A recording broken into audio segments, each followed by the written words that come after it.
Let's a go. Oh, are we ever gonna go? Because it is time for One Piece retelling Off the Dome Part 5, and I'm scared because I feel like these are when this if Dressrosa wasn't dense enough, these are gonna it's gonna feel there's details are gonna be skipped and forgotten about. Both of those things, liberally. Right. Let's do the recap. We'll do the super recap. East Blue Saga. You remember that shit, Ryan? The crew got together Nope. and then they went over the mountain. Oh, Yeah. got it. They met Princess Vivi. They had the adventure in Alabasta. Then they went up to Skypiea, met Guard, beat him down. Right. Right, Yep. right. I didn't realize you were starting this recap from the very beginning. Yeah, the recap is happening. Then we go to the fucking Ward 7 and his lobby art where we discover Robin's past and the government being evil. We move into Thriller Bark. We meet another one of the 7 Warlords of the Sea. He's evil. Introduced to Kuma. Shabondi Archipelago, where the team gets torn apart after meeting Silver's Rayleigh. Luffy then ends up on Amazon Lily with all the Amazonians. He then delves into the Impel Down prison to save his brother. He gets to the bottom. His brother is not there. He meets all the gays. You remember all this. He goes to the Marineford War arc, where we see Ace trying to be executed, but we've got Whitebeards there. They're all fighting against it. The Warlords are there. The Admirals are there. All the strong people there. And then it's stopped by Shanks. Let's go into the time skip where Rayleigh trains up Luffy. The rest of the team are on their separate islands getting trained up. We move straight into Fishman Island. We have Hordy. We discover some lore. It's not the best arc ever. Punk Hazard sees a clown. Gas. He drugs children. You remember all these details, right, Ryan? That's correct. Drugs children. There's gases there. Deal with that. Aokiji's there. Doflamingo's there. Go to Dressrosa arc. People have turned to toys. They've forgotten their families. Chaos. Colosseum. Flame fruit. Luffy's other brother eats the fruit. Right? In the background, We've had this samurai subplot. The samurais are there. They rescue Kanjuro. Don't worry too much about that. After Dressrosa beating up Doflamingo, we move to Zoe. Giant elephant, animal city on top, right? Ancient animal city. The dog rules the day, the cat rules the night. You remember all these details. They're associated with the samurai. They reveal how to get to the One Piece. Then we fucking go discover that Sanji has been taken, and we're like, oh my god, we need Sanji. Boom, Whole Cake Island arc. That's where we are. Any questions? Right. That took us 10 hours. To get up to that bit. It's emotional, Ryan. It's emotional. Oh my god. Okay. So Sanji has been taken by Capone Gang Beige, along with Peckham's on the orders from Big Mom, because Sanji is due to be wed to Big Mom's daughter. We also mentioned that Sanji's wanted poster said only alive, thus set therefore. Oh shit! Before we go too far, I should also mention. In Fishman Island arc, I mentioned Fisher Tiger. He saved the slaves. He also saved Boa Hancock, previous arc, you know. I remember mentioning Koala, the little girl he saved. The reason I mentioned Koala is because she actually turns up in Dressrosa. She's also a member of the Revolutionary Army along with Sabo. And as a nice bonus, she has learned Fishman Karate, which feels like a little like homage to Fisher Tiger and the fishmen who saved her, you know? It's emotional, Ryan. It's emotional. Ollie, is there anything I've skipped that you feel like I should have mentioned? I don't think so. I think that's about it. I should also say that I did Corazon a disservice. Law's backstory. The reason why he hated Doflamingo, basically, is that he attempted to join Doflamingo's crew as a wee child. And Doflamingo had a brother called Corazon who was essentially very, very violent towards children, honestly. Didn't want them around. We later discover that this is his way of dissuading children from entering into Doflamingo's gang. And he actually feels a massive amount of empathy for Law and the things that he went through in his history. You remember me mentioning his town was mining asbestos. And he has the fatal asbestos disease. Everyone thinks it's contagious, so all the hospitals turn him away. But Corazon leads him around the world from hospital to hospital, trying to get him cured. They can't do it. Can't be done. So instead, he eats the Ape Ape Nomi, the surgery fruit. This fruit allows him to heal himself. But also, one of the reasons that Doflamingo wanted this fruit is because the user of the fruit can sacrifice their life to give immortality to someone. That's pretty strong, you know. He wanted that. He wanted that so he could be immortal, destroy the world, be king of the world, whatever his goals are. But instead, he finds Corazon with the fruit, and he is informed by his agent in the Marines, Virgo, that Corazon was actually acting to take down Doflamingo. He was an agent. He was actually an undercover Marine sent in to try and take him down. So Doflamingo shoots him down. Law hears it all, can't stop it, and it's very, very emotional. And thus the climax of the Dressrosa arc. There's a message in there about how Dofi was like born pure evil and his brother just wasn't because of like nature versus nurture or some shit, you know? I got you. Yeah. All right. Fish Man Island, Whole Cake Island. Whole Cake Island, right. So the crew have just gotten together after they got split up on Dressrosa. Sanji's obviously missing, and once Luffy finds out about this, he's like, right, there's only one way to solve this. We've got to go and ask Sanji what the fuck's going on. Zoro and some of the other members of the crew are like, nah, just leave him, man. It's actually just Zoro that's like that. Just leave him. But no. Luffy's like, no, I'm going to go figure this out for myself. So Luffy essentially takes the crew that got sent away from Dressrosa because they haven't had screen time in a while. So it's like Nami, Brook, Chopper, the rest. They're all like, right, it's time for us to go to Whole Cake Island, see what the hell is going on with my man. And so they do. Also, Carrot's there. Carrot, oh yeah, Carrot. Carrot is like one of the minks from the animal village Onzo, and she just really wants to tag along. Pedro also comes along. That's very important. Whereas Carrot is like a really optimistic and naive young gal who's like pretty powerful. Pedro is like a grizzled older sailor who's been out to sea and he's seen the dangers.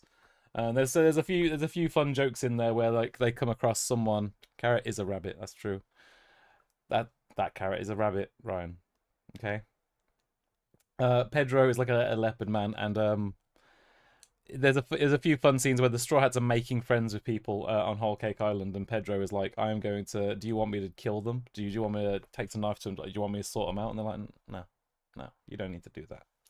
I see. Yeah, we decided that like 8 main characters wasn't enough. We just stuff a few more into the cast. Hey, like I said, some time. Zoro's not going to be here. Usopp's not going to be here. Robin's not going to be here. Anyone that was relevant in Dressrosa basically got shifted after the next arc while we do this. You know, we're juggling round. Get rid of a few characters, bring in a few other ones. It's like how in Marineford we only had Luffy, but then they had Whitebeard and his whole ass fucking crew, and people remember their names. Right. So we're heading off to Whole Cake Island. Whole Cake Island is actually like a shitload of islands in a cluster, and each island is named after a food which it like produces and specializes in. And this is because, as we learned from Fishman Island, Big Mom is a glutton. I mean, she's big, it's in the name.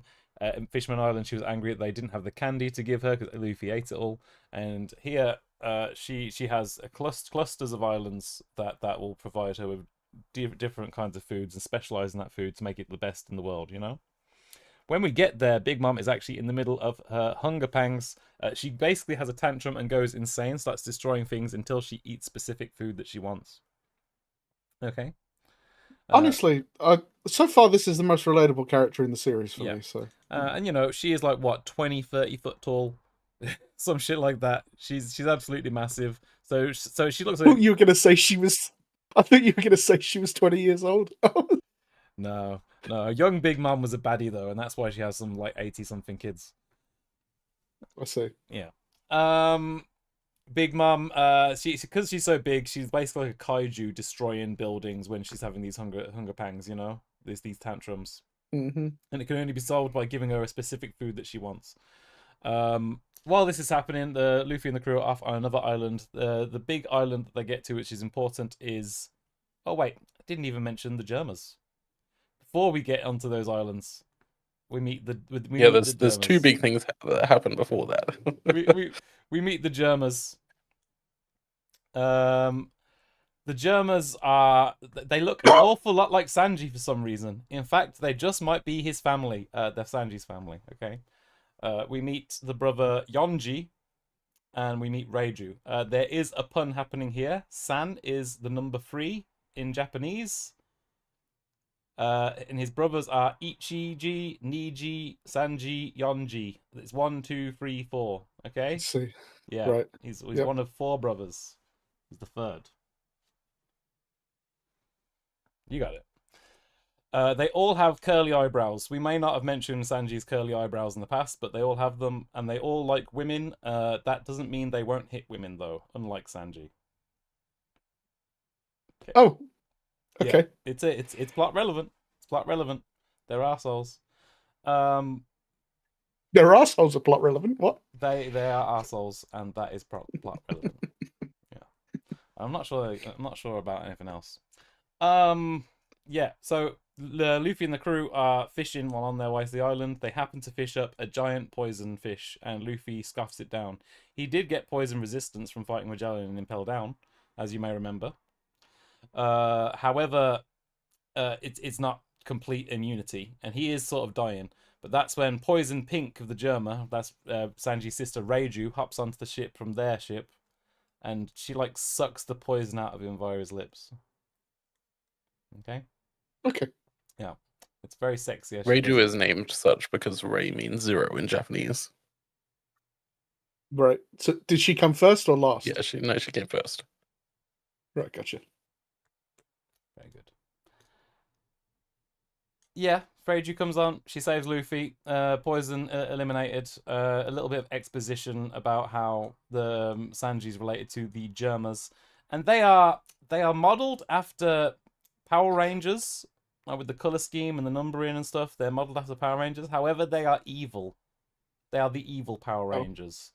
That's disappointing. And in the North Blue, where they come from, they were known as like an incredibly dangerous fighting force, essentially like super terrorists.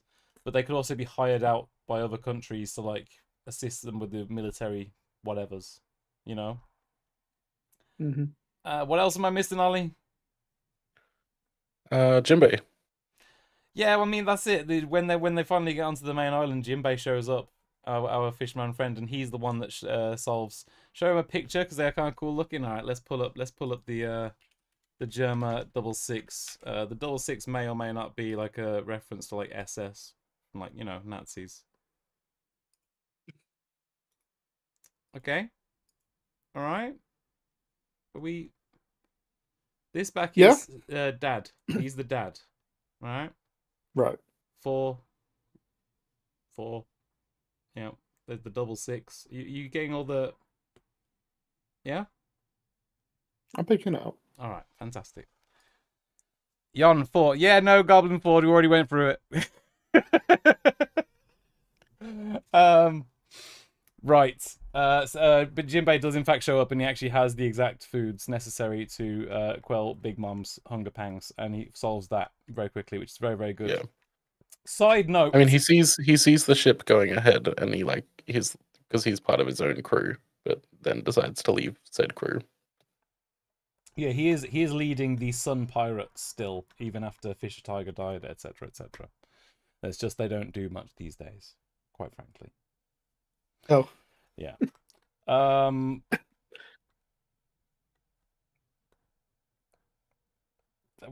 Yeah, no, explaining homies. Right. Important thing about Big Mom's island clusters. Okay. Her power is the soul fruit. Okay. Everyone who lives on the islands is like at relative peace, and that's at least partially because every year they have to donate a part of their soul to Big Mom. Right? Okay. It's essentially like donating lifespan. It's like 3 months, Yeah. a year, etc., etc. And then Big Mom can recycle those souls either into herself, or she can recycle it into inanimate objects to animate them. And she does that a lot. And in fact, the food that Jinbei fed her to stop her hunger pangs was all crying out because it was animate. But in their last moments, they were at least pleased that they were delicious. Okay. I guess Yep. if that's all you can hope for. Oh, yeah. If you are food, what do you know what I mean? And ultimately, aren't we all food, depending on your perspective? I will be soon. That's right. Create homies to collect live spin. Yes, yeah, and that's correct. So lots of like animate creatures, and some of her favorites include an animate cloud called Zeus that she hangs out with, an animate sun called Prometheus, and an animated hat called. Ooh, hold up.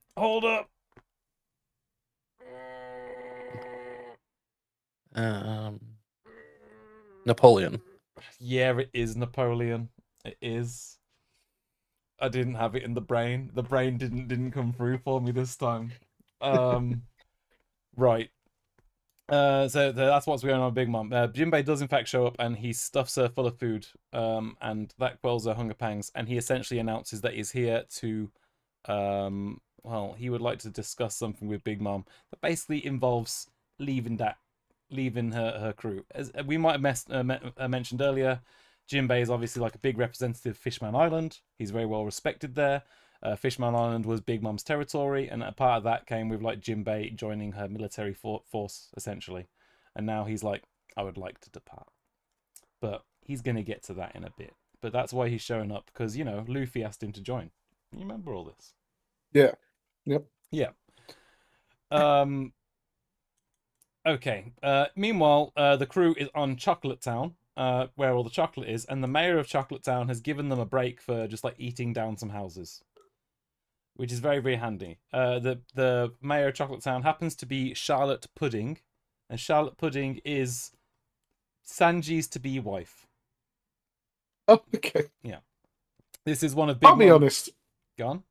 If a woman came up and introduced herself to be Charlotte Pudding, I think I'd marry her. There we go. There we go. And she's the mayor of Chocolate Town. I mean, come on. Come on. Exactly. What is there not to love? Fucking get over yourself, Sanji. Sometimes I don't know whether I prefer cake or chocolate. I feel like I could eat more cake, but I'd definitely be sick. Anyway. Cake has to be like very specific for me to really, really like it. As with chocolate, I'll enjoy it in most forms, other than white. Okay, fair enough. Right, so the crew have gotten let off by Charlotte Pudding, and Charlotte Pudding seems like an absolute sweetheart. Isn't that nice? And so it actually makes the crew sort of have a second guess about this. It's like, wait, is Sanji really gonna stay here with her? Is that really gonna happen? Meanwhile, Sanji is being reintroduced to his family the hard way. At a dinner scene, we see some of the brothers, the G brothers, wasting some food and throwing it at a female maid. These are things that Sanji won't abide by. As we covered in the Bratier arc, he can't deal with food waste at sea. He was starving in his backstory. And also he loves the women. So he's not going to abide by that. He does in fact stand up for this woman. He's outraged about it, but he gets the shit kicked out of him, and so does she. Oh, yeah, because that's upsetting. Yeah, Niji, thank you very much, Goblin Ford. And yeah, it is upsetting, and this is the thing. Judge is a former scientist, and he was one of the founders of MADS. MADS was comprised of people that we now know are Judge, Queen, you don't know Queen yet, Dr. Vegapunk, who we have mentioned, and Caesar Clown, who was the evil gas man on Punk Hazard. They formed MADS back in the day, and they were like a scientist group. There is another character in there that we haven't really mentioned, but fuck it. And one of Judge's experiments was to make the ultimate weapons out of his children. So he actually pumped his wife full of drugs while she was pregnant in order to develop the ultimate children. He didn't get to do this to Reiju. She came along too early. But the quadruplets there, the G brothers, yeah, most of them got hit. Thanks to some intervention by Sanji's mother, Sanji didn't get affected. But they are all now incredibly powerful and have unique abilities, which may or may not explain the fact that Sanji can have fire sprout from his leg. Right. Yeah. See, I said there was some explanations for some of it. Why is she called Big Mum? I mean, she has like 80 something kids, Taklu. You know, like, and she's real big. she's you know? huge. She's huge. She's like 20 and feet and we tall. all know society just defines women by their role that they play to the world. So That's true. Their role she's and just their the mum. size, you know. Yep, that's all that matters. Yeah. I mean, let's be respectful. Her name is Miss Charlotte Lindlin, okay? We shouldn't call her Big Mum. Right. I mean, she calls herself Big Mom, She does. and she's head of the Big Mom Pirates, but that's fine. I admire her. We all admire her. Right. Where did we get to? Meeting All right. Mayor Chocolate Town. Right, Mayor Chocolate Town. Sanji got his shit kicked out of him. Evil quadruplets. They are all evil except for Sanji. Okay. We're gonna fast forward a little bit because Luffy finally catches up with Sanji and the crew. Somebody just asked what happened to the husbands. If I'm remembering correctly, she ate them, right? She ate their souls. I wouldn't say that she might have ate the souls. But you know, some of them just got disposed of, and we do meet at least one husband later on. He was literally buried up to his neck and left to die. So. Oh. Yeah. To be fair, he wasn't even the most recent husband. She's got several children, much younger than his children with her. So, who even knows how long he's been there? It doesn't really make sense. I'm not gonna lie. Okay. All right, moving along. Luffy finally catches up with Sanji and his brothers. They are in a carriage being escorted off to Whole Cake Chateau, which is the castle, as you probably guessed. Unfortunately, Sanji's in a bad position here because essentially they've said as long as you marry Big Mom's daughter, everything's going to be okay. But if you don't, then Big Mom and the German Kingdom and everyone else will come down on the Straw Hat Pirates hard as fuck and just destroy them. You know. That's the pitch. That's why Sanji's here. That's why he is perhaps settling for a life with pudding instead of going back with his crew. So when Luffy shows up, Sanji does what he thinks is best, and he kicks Luffy in the head. It's actually quite brutal, because Luffy doesn't fight back at any moment, unlike the time he fought Usopp in Water 7. He just takes it. He just takes every hit, and it's brutal. Bruises, blood, you know? And at the end of it, Luffy screams, Sanji, I was the one getting hit, but I know that you were the one getting hurt. It's emotional, Ryan. That's a good little twist of the words, though. He does beat the shit out of Luffy. Yeah, he really, really does. And also, Nami slaps Sanji, which feels like one of the most visceral hits in all of One Piece, despite just being a slap. You know, it's like there was emotion behind it. Because all this time Sanji has been the ladies' man. He's doted on the women hand and foot, and now it's like an actual rejection for the first time. You know, he's not the gentleman she thought he was. It's emotional, Ryan. It's emotional. Tia, tell him it's emotional. Thank you. Right. Luffy says that he's going to sit in place. And we'll just wait and not eat anything. He won't eat anyone's food but his. And yes, thank you, Taklu. He says, I cannot become the Pirate King without you. So he's just going to sit there and deal with what comes until Sanji finally comes back and feeds him some food. In the meantime, loads of Big Mom soldiers come and march on him and fight him. We skipped Cracker entirely, for the record. We skipped the large tree. We skipped Cracker. We skipped a Gear 4 Tank Man. That's how fast we're going through this. All right. Yeah. Also, the mirror world.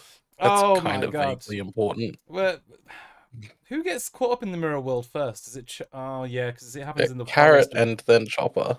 Right. Okay.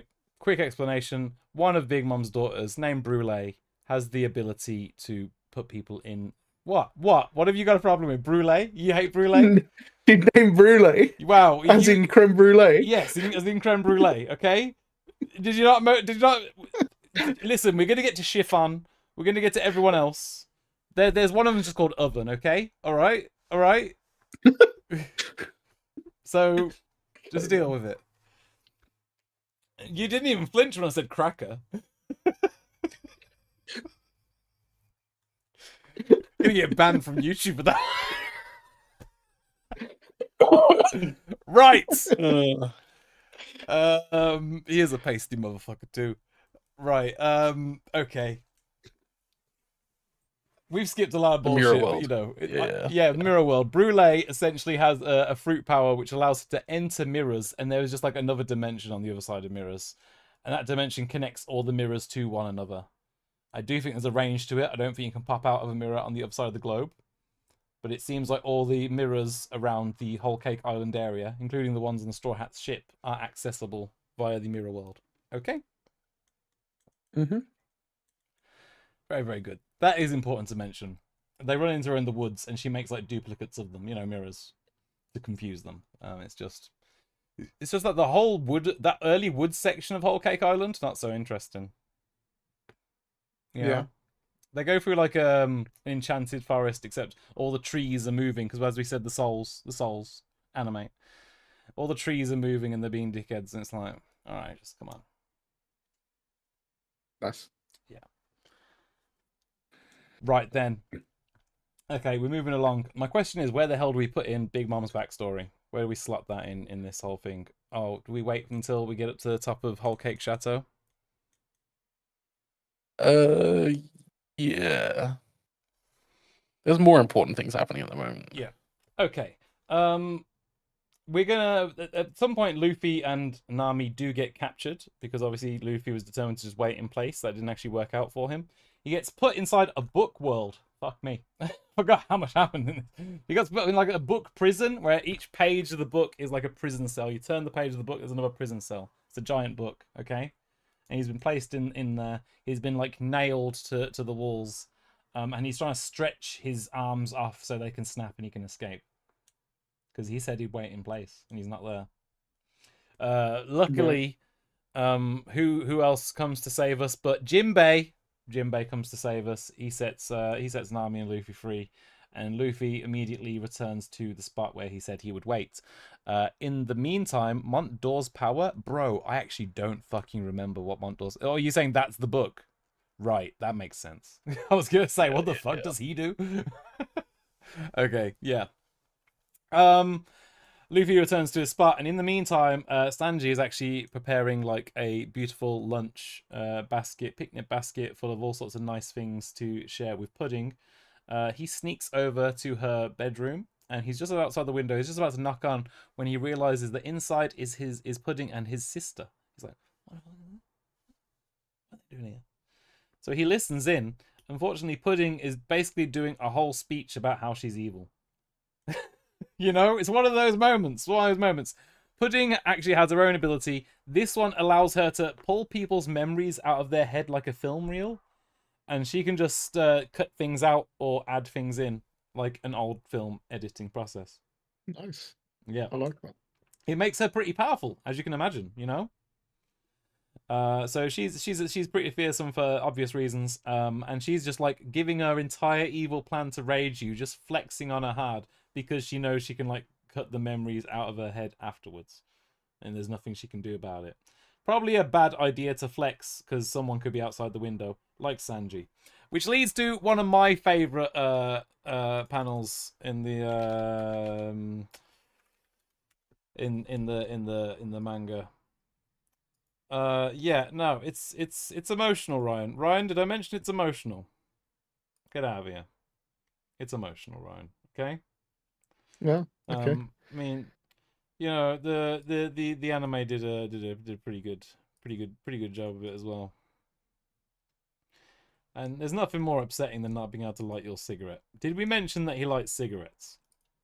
Is that something we've mentioned? I think.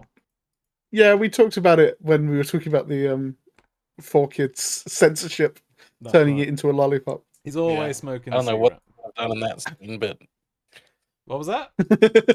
I don't know what 4Kids would have done in that scene. It would have been effectively impossible to do anything can't with light his lollipop. It would have just like somehow started to melt off the stick or something, Right. So obviously he basically had trauma with his family. He clearly hated them. and he was in an awful position, didn't want to bring harm to the crew, and then he was actually settling for this like marriage where he was like, at least I have this lovely girl at my side, and that's going to be a better life if nothing else. And then he discovers that's fake as well, and he's like, what's there fucking left for me?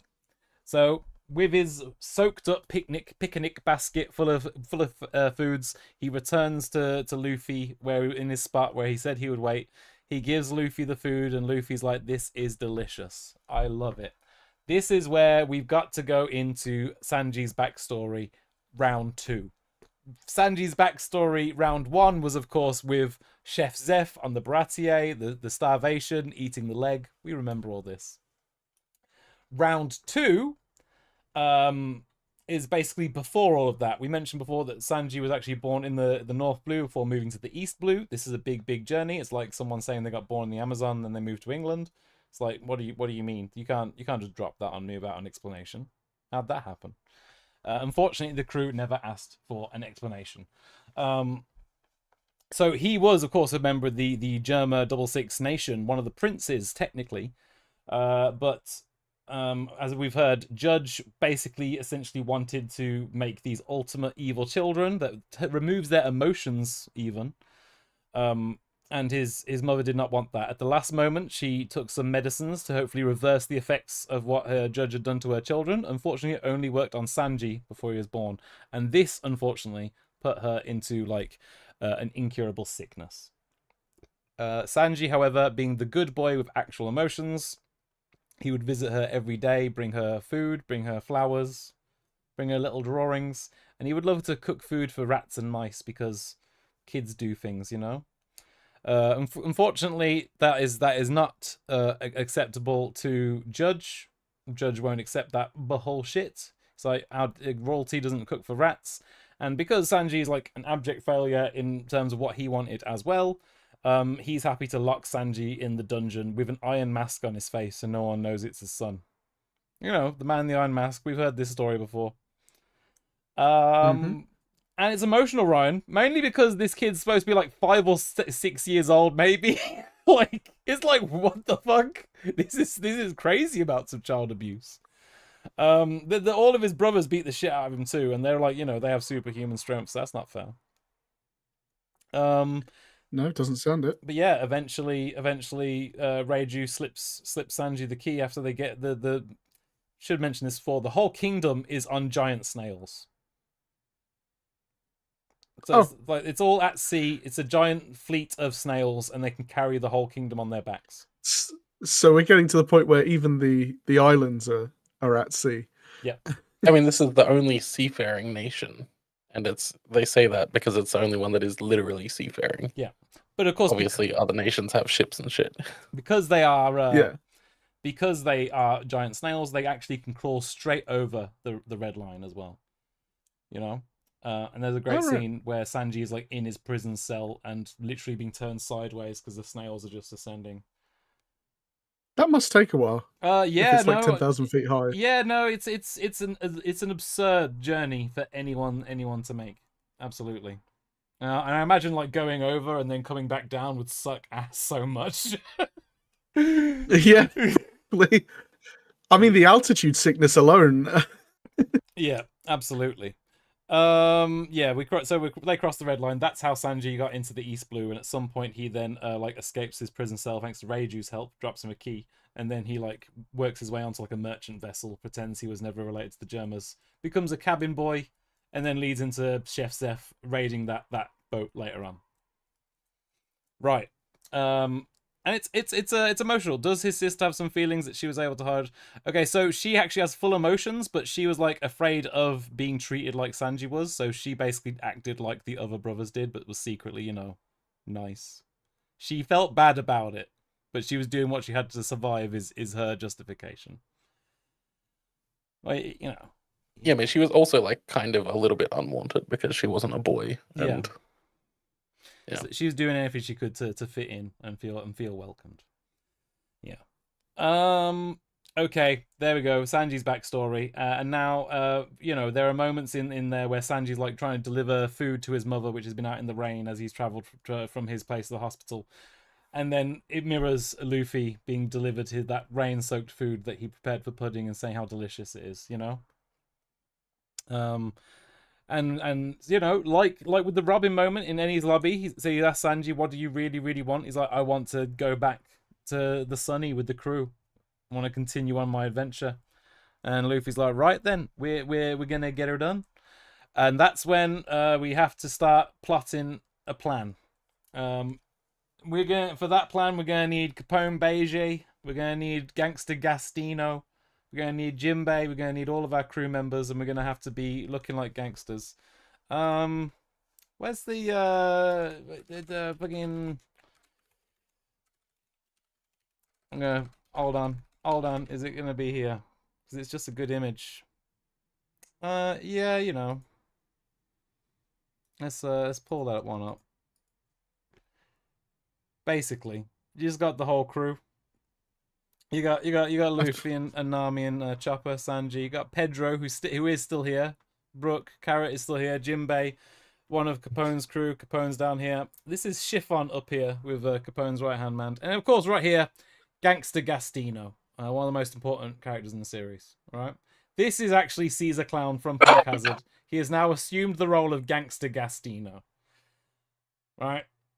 He was originally going to be a trade bargain with Doflamingo. That fell through. We had to beat Doflamingo up.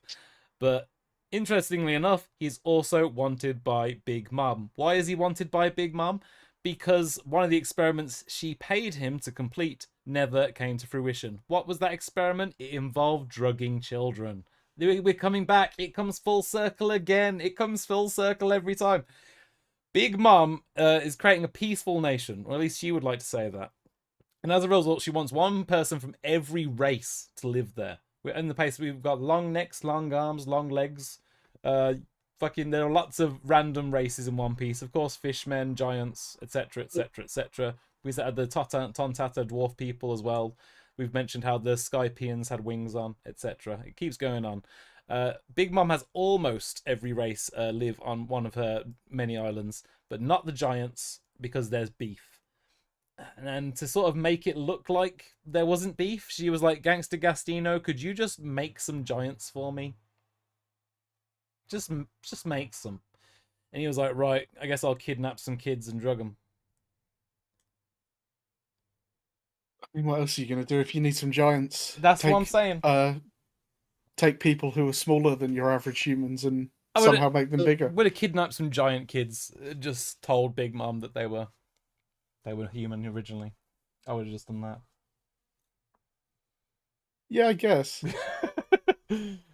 I will say it is disappointing that Gangster Gastino was so short-lived, because that's an extremely funny bit, and it would have been funny if he just had to live the rest of his life as Gangster Gastino. It sure would have. It sure would have. Perisborough has his heart. Does he have Gangster Gastino's heart still at this point? I forgot about that. Right. Capone is, as we mentioned before, he brought Sanji here. He is working for Big Mom. However, he actually wants to take her down. After all, he's one of the worst generation rookies, just like Luffy. He wants to bring down the 4 emperors, just as many of the others have. Right? Apparently he's got a plan. Big Mom seems indestructible, but at one moment in history, they've seen her bleed. When a photo of her mother, Mother Carmel, that was placed on the dining room desk, it fell to the floor, it smashed, she fell to her knees, and her knees bled for the first time that anyone had ever seen. Why? Let's not think too hard about it right now. Okay? So the plot is, smash that picture, fucking fire rocket launchers at Big Mom, and get out. That is the plan. It's all going to go down at the tea party. The grand center of the tea party will, of course, be the marriage between Sanji and Charlotte Pudding. This may or may not ruin the tea party.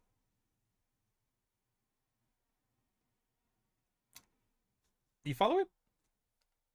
Yeah. Cool. Ollie, any things I'm forgetting? Yeah, they did kidnap Brule for a while. Yeah, she's the one, the mirror power. Ollie, anything I'm missing? I don't think so.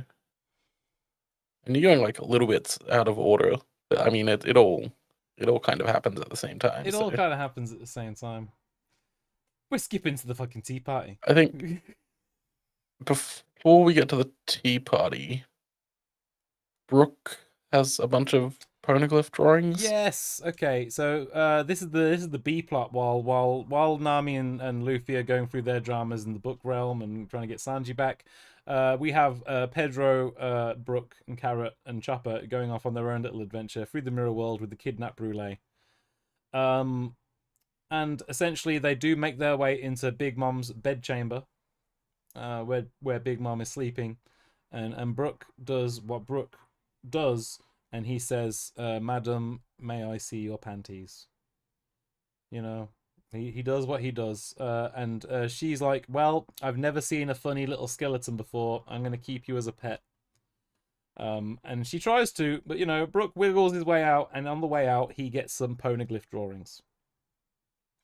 So Big Mom has one of the red Rio Road load poneglyphs, and you know, we already have one from Zoe. Now we have two, thanks to Brooke's good work. Very, very good, very, very good.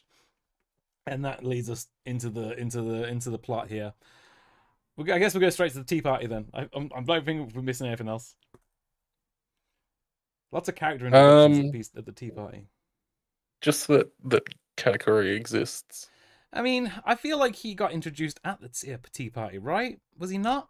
Just before, like some dude tried to like enter when they were setting up, and he just like shot him with a bean or whatever. All right, Katakuri is the second son of Big Mom, and he has eaten a mochi power. This makes the properties of his body a lot like Luffy's, but he's a special paramecia. For a specific reason, he can create more mochi, whereas paramecia fruits usually only affect your own body. You can't create more of the substance. That's a Logia thing. Katakuri, for some reason, can create more mochi. That's a specific, special paramecia ability that Oda gave him. Why he didn't just say he's a Logia, I don't know. I'm not 100% sure. But there you go. And this guy has over 1 billion berry bounty. You know, he's a big man. He's one of the most expensive bounties we've seen so far, right next to Jack. And that's like when you're a commander of like one of the 4 emperors. That's what the sort of money you should be worth. You know. And he is like, he basically has like a future sight. He basically has future sight. He has observation haki, as all characters do, but he can essentially just see into the fucking future sight it, and say that shit's gonna happen in 10 seconds. We should sort that out, you know. Mm-hmm. So that makes him real fucking strong. We're gonna have to go fast. We're gonna have to go faster. We're gonna have to speed this up. Going to the tea party. The crew smashes the place up. It's just as they're doing the vows, Pudding and Sanji. The idea is Pudding would lift up her fringe, her bangs, for anyone watching. She would lift up her fringe, revealing her third eye. Right, the third eye context. The people with the third eye supposedly can read anything. Thus, they can read poneglyphs. Thus, she is important to Big Mom's overall plan. Okay? However, Big Mom says the eye is hideous. It's disgusting. Grow your fringe out, bitch. I don't want to look at that shit. You know? That's the sort of thing she was saying. And so Pudding has always felt that she was hideous or disgusting or freakish, etc., etc., etc., which is actually a theme in the family. And she figured that as soon as she revealed it to Sanji, he would be like, "Ugh, get that shit away from me." But instead, because he is such a gentleman, he is like, "Oh my gosh, the most beautiful thing I've ever fucking seen." At this point, you know, she collapses to her knees. She's crying. She can't pull the gun on him like she intended to. And that's when chaos at the tea party starts happening. Chaos at the tea party. I love that band. Right. You stole that joke from my mouth. Okay, all right. Everything starts kicking off at this point because the people are scrambling. Big Mom's people are trying to stop things from happening, but most importantly, we're going for the Big Mother Carmel picture, Big Mom's mother's picture. We're smashing that, and as soon as that gets damaged, thank you, Brooke, who sneaks up. There is a lot of mirror clones of Luffy about. We're skipping over things. Brooke smashes it with a hammer. And at that point, when Big Mom notices it, it gets thrown in front of her face by Luffy. Katakuri tries to stop him. She starts screaming and wailing with Conqueror's Haki. It's deafening people. It is like blowing people's minds, and it is also knocking out the weaker people as it does. At this point, Capone Beige and the whole crew that knew this shit was going to happen put in earplugs, and they pull out rocket launchers and just start fucking blasting her.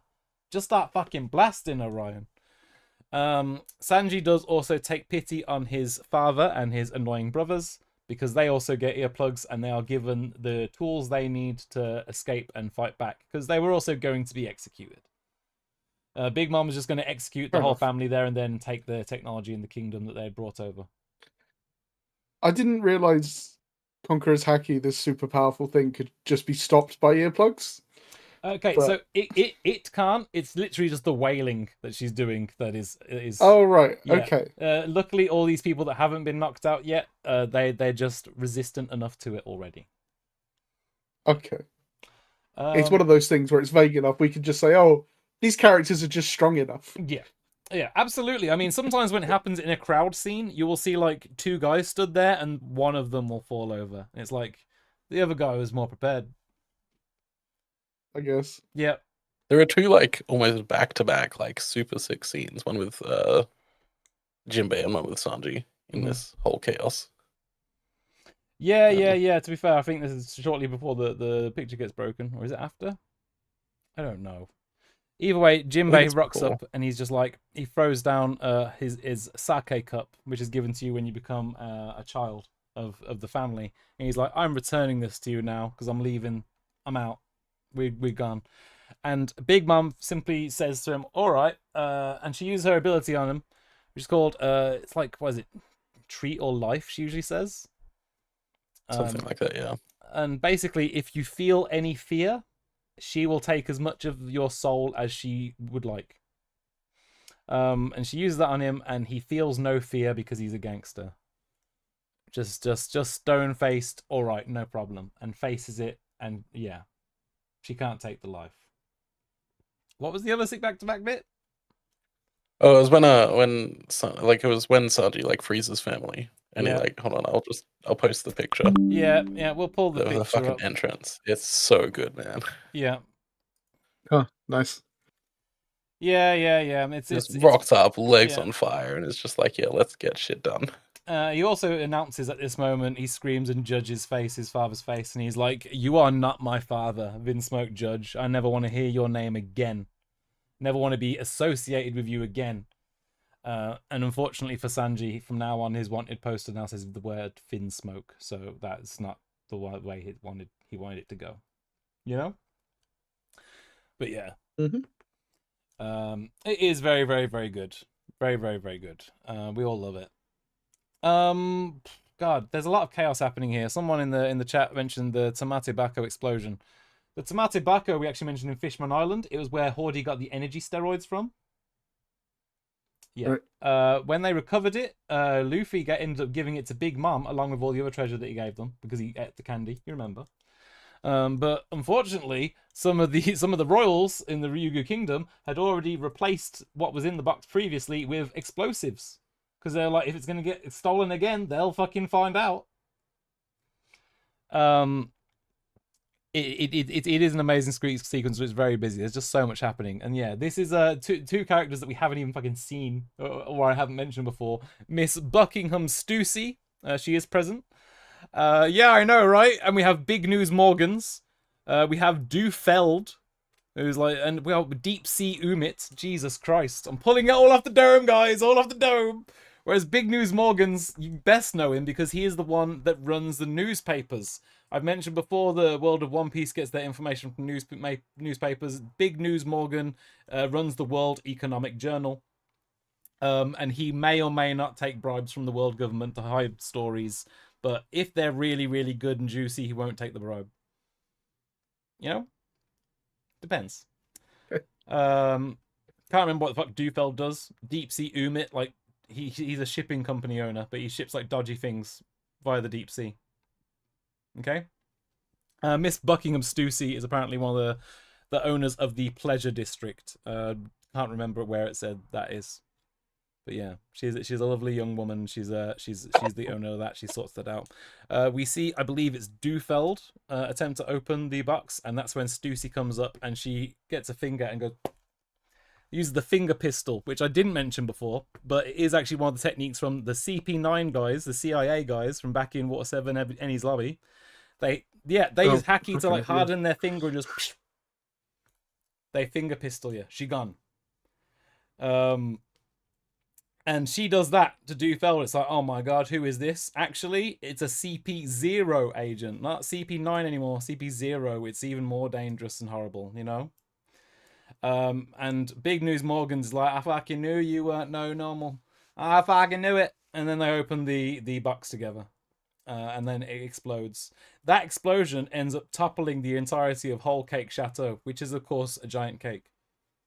Icing and cake going everywhere. Just... it wasn't a real cake to begin with, though, was it? It was turned into a cake by Strusen. Yeah. Yeah. No, I was never actually sure if it was a real cake. I'm not gonna lie to you. Is it a real cake? I don't actually. I don't know if it's a real cake or not. I just know that he's there. Yeah, but as it falls, Strusen, if it's a Strusen, who is one of Big Mom's oldest compatriots and companions, and also. He has fathered at least one child with her. Very strange, given he met her when she was like really young. Yeah, she was 4. Yeah, like yeah. One of her oldest companions. While Strusen's ability, he ate a fruit where he can actually like cut anything to turn it into food. Like if he's hungry, he could slice up a log and just eat that. He would like slice off as pieces of meat. The problem with Strusen's food is that although it will fill the gap, it doesn't taste very good. Makes sense, really. Yeah. I wouldn't want to be there on a hot summer's day if that's a real cake. Being in that's got to fucking stink. But yeah, as the chateau falls, he jumps and he slices bits of it up, and I think it then explodes into icing and cake and niceness. We did, however, skip over Big Mom's backstory and why she gets so very emotional over the Mother Carmel picture falling and being broken. Big Mom, as a very, very young child, was abandoned on the island of Elbaf. We did mention Elbaf before. That's where the giants live. That's where their homeland is. And she lives in Elbaf for a little while with a woman called Mother Carmel. Mother Carmel is she is a nun. Just a nun, just straight up like Christian iconography and everything, you know. Yeah. She is a nun, and she takes care of orphans in an orphanage on Elbaf. I don't remember the name of the orphanage right now. Sheep's House. Keep's House? Sheep's House. Sheep's House. Yeah. That sounds about right. Long story short, Mother Carmel, actually evil. Had to happen. She was actually raising children that she could then sell to the government to be like CP agents or worse. Right? And she was like, listen, I got this big girl here. She's fucking massive. She killed a bear. She can fucking do anything. She will be an amazing Marine. Don't you fucking worry about that. The Marines probably should have taken her up on that offer in hindsight, because, you know, as she is now, being one of the 4 emperors, it's not good for anyone. But basically, Big Mom had a relatively nice time on Elbaf, other than one time where she got her hunger pangs because they were like fasting for the winter. She got her hunger pangs and she pulled on the beard of one of the elder giants and like just killed him. Just killed him. They were called Jarl and Yorul. I think Jarl's still in it and Yorul's dead. It was Mountain Beard, Jarl, and Fall Beard Yorul. I think Fall Beard Yorul died. Mountain Beard Yorul's still good. Okay? Just pulled him down by the beard and killed the fucker. And also burnt down a village or some shit. Because the hunger pangs, Ryan, hunger pangs. That's what I'd do if I was hungry like that. At that point, the other old giants were like, I don't care how old she is, you got to get off this island, you got to get out of here. And that is where they were having a birthday party for Big Mom, eating croquembouche, Big Mom's favourite dessert. Big Mom was so happy, tears filling her eyes. She could barely see as she just reached for and grabbed all the food and grabbed and grabbed and grabbed and ate and grabbed and grabbed and grabbed. And when she finally stopped, there was no one left. She I mean, it's not shown, but did she eat every child that was in that orphanage? Maybe. Well, sounds like it. Because as soon as you started saying that, I was like, I see where this is building. Yeah. And I mean, there's really just no way of knowing. There's the one thing that makes you wonder is that Mother Carmel had an ability where she would be able to put her soul into things to animate them. And now Big Mom has that ability, mysteriously, all of a sudden, after having this dinner. But in Big Mom's childhood mind, she was like, why did they leave me there that day on my birthday? Why did they abandon me there? Oh my god. Yeah. That might be one of the most upsetting things you've described so far. One Piece gets crazy. One Piece gets crazy. So she's just like traumatized for life, thinking about this mother whom she loved so much that abandoned her one day. Oh my! She don't even know she ate them all, and but apparently Streisand watched it and he was like, "Oh shit, man!" Yeah, that shit's crazy, bro. Okay. Yep. Right. All of this leads directly into Big Mom being devastated because her crew have been going all over the Grand Line for a while now to heist and steal the best possible ingredients for a wedding cake. Okay? Big Mom didn't even give a shit about the marriage ultimately. She wanted their technology, sure, but it was even better. It was an excuse to get a wedding cake together. And she fucking loves wedding cakes, you know? If she don't eat that wedding cake, she's gonna... Oh no, I'm getting hungry. I'm gonna... Oh! Gets hunger pangs mode. No wedding cake, because the whole goddamn chateau's gone. Been blown off. So what are we going to do about this? Well, the crew, after their attempted fight on Big Mom and not damaging her at all, the rocket launchers did nothing. They were like, well, let's get the fuck out of here. We got Sanji. Let's just go. It's time for us to leave. We need to just exit this fucking place because there's cunts here. Yeah, she just wanted a big fancy cake, and so do I, frankly.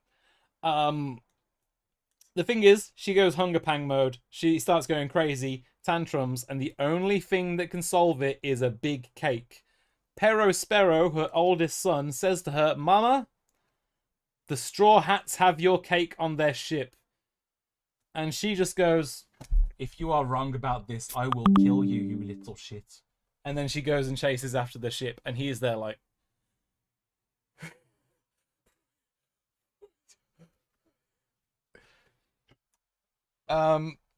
So, we've got to run away from Big Mom because she's coming. She's a-coming, alright? That's no good. In the meantime, Sanji's like, the only thing that can solve this is the Great British Bake Off.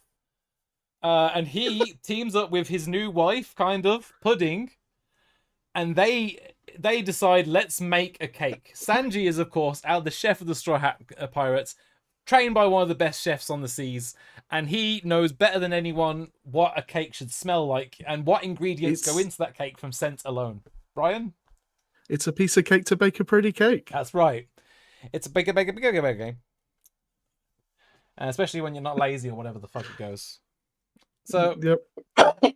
They're going to go bake a cake. They essentially get baking. Pudding uses her memory powers to like make all the Big Mom chefs believe that Sanji is now her husband and is dutifully helping to calm Big Mom down and not chaos has happened, right?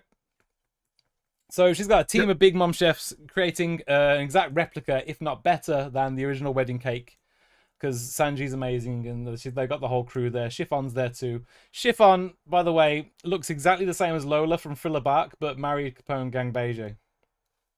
Just fun. Oh, one thing I should have mentioned a while ago.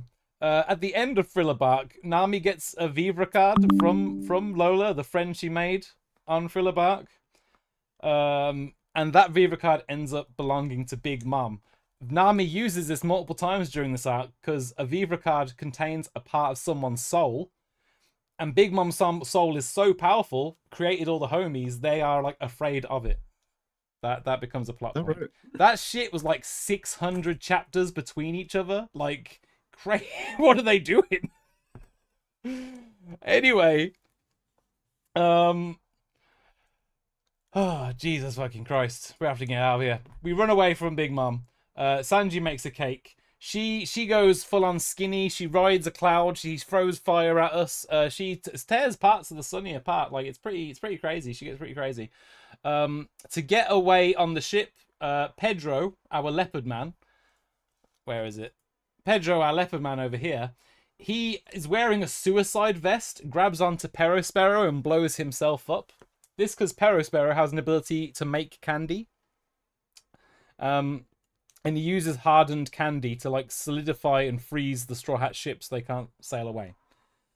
And then Pedro uses his ability, uses the suicide vest to just blow up the fucking candy. Perospero does not die. He loses like an arm or some shit though. He has to like remake it with candy all the time. And the crew gets away. This is actually way more emotional than I'm giving it credit for. Pedro wasn't around for long, but I actually loved Pedro, and I loved what he meant for the series. He previously was on an adventure and visited Big Mom's Island very, very far in the past, trying to get the red poneglyph. He and his crew and himself were all captured, and he had like more than half of his lifespan taken from him. And so he actually didn't have long to live. And a bit like Gold Roger before him, he was like trying to make his mark while by ushering in the new dawn and the new era. And he believed that Luffy would be the one to do that. Yep. The crew get away, but the thing is, there was too many of Big Mom's wankers there to get the ship away. So Luffy had to drag Katakuri, the second son, the strongest son, into the mirror world to throw down and fight him. This is a fucking long as fuck fight. This is one of the longest fights in One Piece. It's like 15 episodes. Yeah, it was good though. It was good. And Luffy goes into Gear 4 Snake Man, which is like Gear 4 but snakier. He has long arms, and now he throws a punch, and the punch just keeps going, and then he can change the direction of the punch in midair and keep going. It's like you remember the pipe screensaver? I do. It's that. His fists are the pipes. They can just angle and keep going. I was going to say it's more like the game Snake. He's playing Snake, but with his arms. I mean, a little bit, but honestly, it's more like the pipe screen. It's like in Super Mario World, how there's those specific blocks that you hit them and it like makes coins come out, and you control it with the D-pad. Yeah. He turns into Snake Man. There is some emotional shit in here with Katakuri. He eats a lot of donuts. He is like Pudding. He's a bit ashamed of his appearance. He has a really big fluffy scarf over his mouth, and that's because he has sliced scars, almost like a fish mouth they call it. They mock him for that. And he's got like shark teeth as well. Yeah, right? yeah, he has horrible teeth. Other than that, he's known as the perfect brother, the perfect soldier. He never lays on his back, they say. He's never been seen eating. He's the image of perfection. It's all very, very fake. He is weirdly handsome and so mocking him is so odd. Yeah, he is weirdly handsome, you know. Yeah, I mean, he has like an 8-pack for sure. He's like built any. Let's get real. And yeah, there's a really, really cool part in this fight where, unknown to Katakuri, one of his little sisters, the little fucking shitbag, what's her name? The little fucking... I want to call her Pimple, because she fucking looks like a fat ladybug.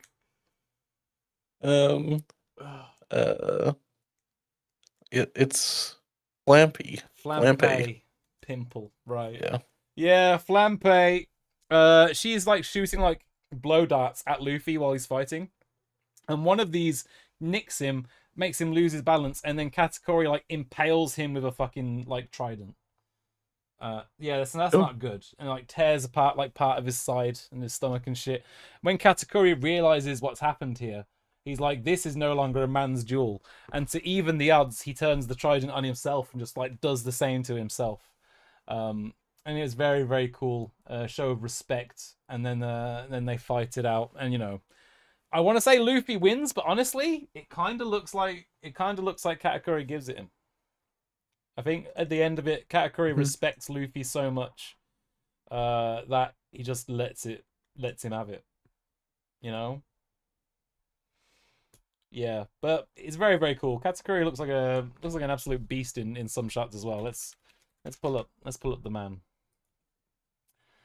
This was always my favorite shot. In the manga, I think it looks better, but I think he looks really, really cool.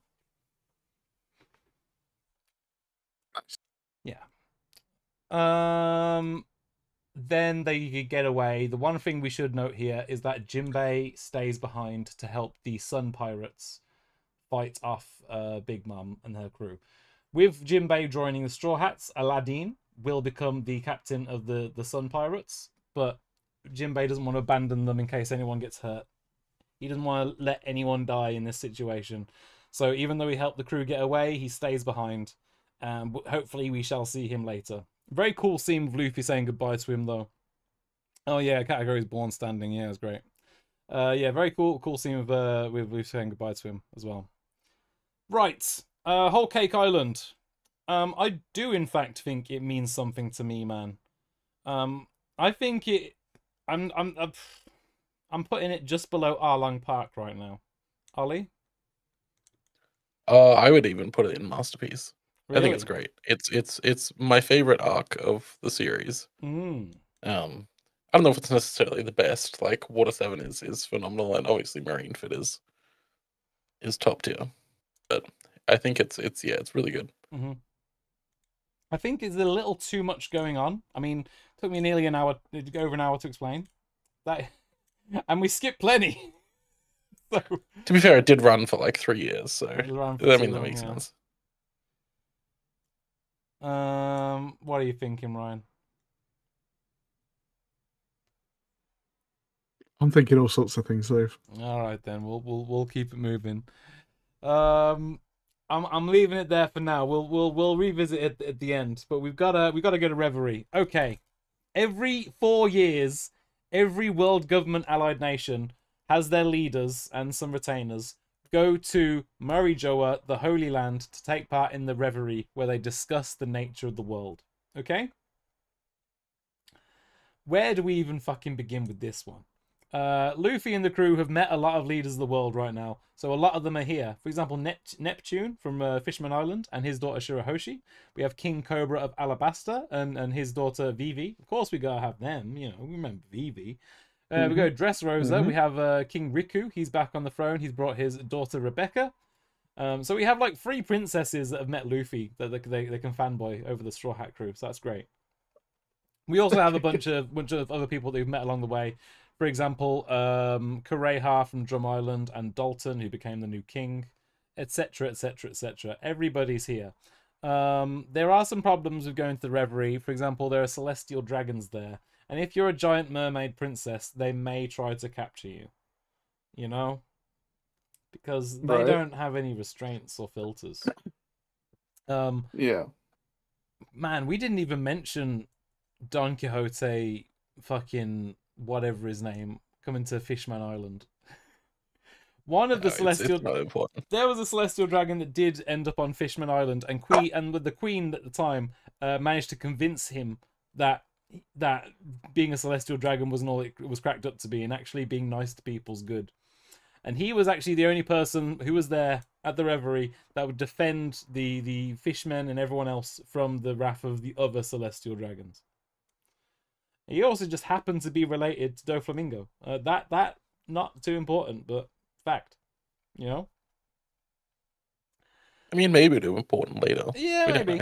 At the Reverie, we do also see Jewelry Bunny, apparently doing a perfect impersonation of Queen Connie Dowager from the... What kingdom? This wasn't even that long ago. I feel like I should remember. I don't remember. We do have the return of Wapple. Thank you, Taklu. Wapple comes back. Wapple was the bad king of Drum Island, who got kicked out. He has made his own kingdom now called the Black Drum Kingdom. He has done this because he had the Munch fruit, which allowed him to eat stuff and create hybrids of that stuff. He was eating trash in a city, and then from the trash, he actually created a new alloy called Wapol metal. Wapol metal became one of the main metals in the One Piece world, an advanced material that could be shaped into anything and be nearly indestructible. In fact, Frankie's mech is made out of Wapo metal. And as a result, he had enough money to make his own kingdom. It's almost like a Saudi oil situation, you know? Yeah, I guess. Yeah. So he has been readmitted to the world government, and he's at the Reverie thanks to all of that. Is this where we see how far the slave practice goes? Oh, mate, the slaves. It's you know, it's bad. It's bad. That's all we can say about that. Right. What are the main things we need to mention in Reverie? I mean, obviously King Cobra and King Riku. All right. So one of the first things we discover about the Reverie is that King Cobra and King Riku united on one particular subject, and that is they don't like the Seven Warlords of the Sea. We might remember King Cobra had his country nearly taken from him by crocodile, taking the rain and shit. And then we got King Riku, who had his country 20 years ago taken away from him by Doflamingo. That fucking bastard. It was probably more like 10 years ago, actually. Not the point. So they were both like, hey, actually, this whole Seven Warlord thing, maybe we shouldn't have that. And they were being supported by Admiral Fujitora, who was like, you know what, guys? We don't need the Seven Warlords anymore, because we've got the massive fucking Pacifista unit that has been cloned from Balafala Mikuma, in addition to something else that Vegapunk has shown me. Very mysterious, you know? Mm-hmm. So they don't even need the warlords anymore. And after a vote by all of the kings, they said, that's it. The Seven Warlords of the Sea have been abolished. This is a pretty fucking big deal, because it means all of those warlords are now suddenly at war with the Navy, whereas they thought they were at peace. It's like in fucking Civ, when you got like one of your allied countries has like surrounded your fucking borders. It's surrounded your fucking borders with Navy ships and shit. And you're like, that's cool, they're allies. And then suddenly the war thing comes and you're like, what the fuck? You know? You're right, it is like being next to Marco for the whole game. That's right. Okay, slave treadmill. There is a slave treadmill. Thank you, Taklu. When all of the kings and stuff enter Reverie for the first time, they are like invited onto a moving walkway, which is like a treadmill, but it's like, you know, it's like in the airport, the flat. What do they even call those? Walk? Travelators. Travelators. That's a terrible name. Yeah. Because they're like escalators, but they don't escalate. They only travel. Oh, okay. All right. Yeah, but of course, escalators don't help you travel at all, do they? No, they don't. No. You can't call something that doesn't escalate an escalator, Well, you know? No, yeah, no, it would just be like flatulators. Because it goes up Flatulators. vertically. Right. Anyway, wait. So are we saying escalators escalate, but elevators elevate, and they never cross over? Is that what's happening here? Yeah. Is there no? So an elevator can't escalate. But escalators also de-escalate. So can they de-elevate? Yeah, I mean elevators also can. de-elevate. Yeah, We're not, all right. I mean, we don't call them elevators anyway. We're going on a lifts. travelator, and the fishman princes say, you know what? I don't like that thing. Let's not use it. And it's a good thing they didn't, because underneath it is literally like an army of slaves being whipped to push it along. All right. They just use them for everything out there. They just like, instead of technology, they'll just like, let's just use some slaves to do that. It's cheaper and easier. I mean, I guess if you have slaves. If you have slaves. Okay. Shirahoshi nearly gets kidnapped by the same prick celestial dragon that tried to buy Kami in Chibondi Archipelago at the auction. Same one. Same little bastard. We do also see Bartholo Mikuma, and not one of the robot clones, but the one that had his original personality wiped. He has been made into the ultimate slave, a slave that people can ride about on and use, and that will never fight back and never die. Yeah. Yeah, Charlos is in fact that celestial dragon who's being a big prick. Yes, indeed. But they're all there. Everyone's there. The big thing, of course, is the dissolution of the Seven Warlords of the Sea. One of the other things is that King Cobra wished to have an audience with the Five Elders. King Cobra goes into the audience with the 5 elders in the... Can't remember the name of the throne room, but there is essentially a throne. We may have mentioned this before. There is a throne at the top of the world, and no one can sit on it. It symbolizes how there is no one king of the world. There are the 20 kings. There are the celestial dragons. There's like the government, but there's no king that sits above all of them, you know? And in front of the throne is like swords piled in front of it. And every time a king visits the Holy Land, they'll throw a sword down to show that they'll never fight against and fight over the throne, you know?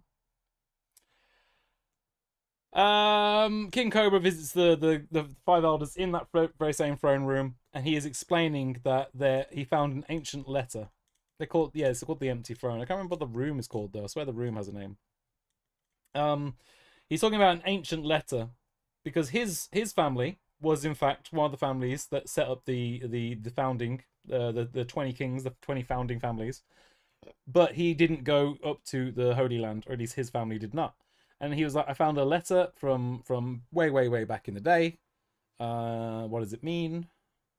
It's from old family member Nefertari D. Lily. And he's like, this is when, out of nowhere, kind of nowhere, a shadowed figure emerges, Ryan. A shadowed figure ascends the stairs towards the empty throne, Ryan, and sits on it. Ryan, it sits on it. And all the elders are like, Emu-sama, you cannot do this. You cannot. King Cobra is still here. But then they're like, alright, well, I guess this means King Cobra's going to have to fucking die. Because, yes, Ryan, in case you hadn't guessed already, there is a king on top of the throne. There is a king at the top of the world, and even the other kings don't know about him. It's Emu-sama, the dark, hacky bastard. Right? And Is that the official name? Well, it is now. And the one thing we know about Emu for sure is that he kind of likes the Nefertari family for some reason. But also kind of hates them. Has a giant picture on the wall of one of them. But after Pangaea, I know it's called Pangaea Castle. I meant the specific room. Let's not worry about it. So it's called the Chamber of something. Anyway. Yeah. Once Cobra is done giving over the information, it's over for Cobra. Because once you've seen the true king, you can't be allowed to live. And fucking... This is when it just so happens that Sabo is there. Sabo is there, Ryan. Sabo is there. As the Revolutionary Army have come up, they have decided they want to take Kuma back. And they also want to declare war on the Celestial Dragons, right? And one way Sabo does this is by saving King Cobra in this weird moment and throwing fireballs at the 5 elders. The 5 elders transform into giant, hideous beasts. At this point in the story, they are shadowed out and we're not allowed to see what they are. But it's like, oh, okay, this is bad. And Sabo says, I never expected to find hell at the top of the world. You know? Yeah. They kill King Cobra. King Cobra says, you need to give this information to my daughter and Luffy. You must tell them that we are the D's. We are also D's. We got D's nuts. All right. So Cobra does unfortunately pass away, but Sabo is able to extract Bartholomew Kuma from the Holy Land. This is partially because even though there are 2 Marine Admirals at the Holy Land at this time, they weren't allowed to go all out because they would destroy the place. And the Celestial Dragons would have had them executed if they broke any of those nice buildings. You know? Yeah, fair enough. Yeah. Any details about Reverie that I'm missing, Ollie? The only thing that I think is also important in that is that Luffy gets a new bounty. Yeah. Yeah. Of course, Luffy did in fact defeat Katakuri at the end of Whole Cake Island. So 1.5 bill. 1.5 bill. I feel like we also get some increases elsewhere. Sanji gets a brief increase over Zoro. Yep. Sanji is very briefly worth more than Zoro. It doesn't last long, and he's not happy about it. Yeah, Zoro is extremely unpleased. I don't think anyone else increases, but the newspaper starts calling Luffy the 5th Emperor. Yeah, because at this point he's challenged one of the 4 emperors, and from, gotten away without any obvious casualties. I don't want to say, you know, Pedro did die. Carrot didn't like that. Going away about any obvious casualties. So you know that's a display of might, and they're like, he's the fifth emperor now. Is he though? You know, I think that's all of the Reverie arc. We do also get. Oh, we also saw the big frozen hat. We saw the big frozen hat. I don't think that's even. I don't know. You might know, but I don't think that's even been expanded on since. So, Ryan, we see the Shadowed King figure. Just go into a frozen basement, and there's just a giant straw hat there. Oh. Okay. Yeah, we also get this shortly after Doflamingo talks about how he's aware of the power of Marijoa, and if you don't use it, power rots away. And then we get a cut to this giant frozen hat. Okay. Yeah. All right. That's right. That's right. That's right. Okay, cool. Moving on. Reverie's really fucking good. Unfortunately, he doesn't have much of it. Here's the thing. If you want to judge Reverie by how much it adds to One Piece, it's like up here. But if you want to judge Reverie based on what it does by itself, it's like down here. yeah, it's very much in the middle. Like, better than Thriller Bark. I don't know if it's better than Amazon Lily. Well, maybe. I don't know. It's the context of it that makes make it worthwhile. The thing is, if we compare it against other contextual arcs, we'd have to compare it to post-Enies Lobby and post-war. True. And it is better than the Zoe arc. Yeah, I think it's gonna have to be here. Yeah. It's very dense. It's the start of some very dense storytelling. Every other panel is like a big piece of information that will come up later. It's only a few chapters long, but every single panel is like, this is going to be important like in 100 chapters. And yet it's the first arc since like part 1 that's taken less than half an hour. Yeah. So, you know. Yeah. Well, it was only like 12 episodes or like even as many chapters, right? That's incredible. Mostly it was just really, really nice to see a lot of these characters that we hadn't seen in a very, very long time interacting with each other as well, which is very, very unique, you know? Mm-hmm. We are now moving into the Wano arc. This is the Japanese-themed arc. I just want to briefly point out that in both the manga and the anime, this arc took 4 years, 4.5 years. Mm-hmm. So we're going to be here a little while. The thing is, Wano is split into 3 acts.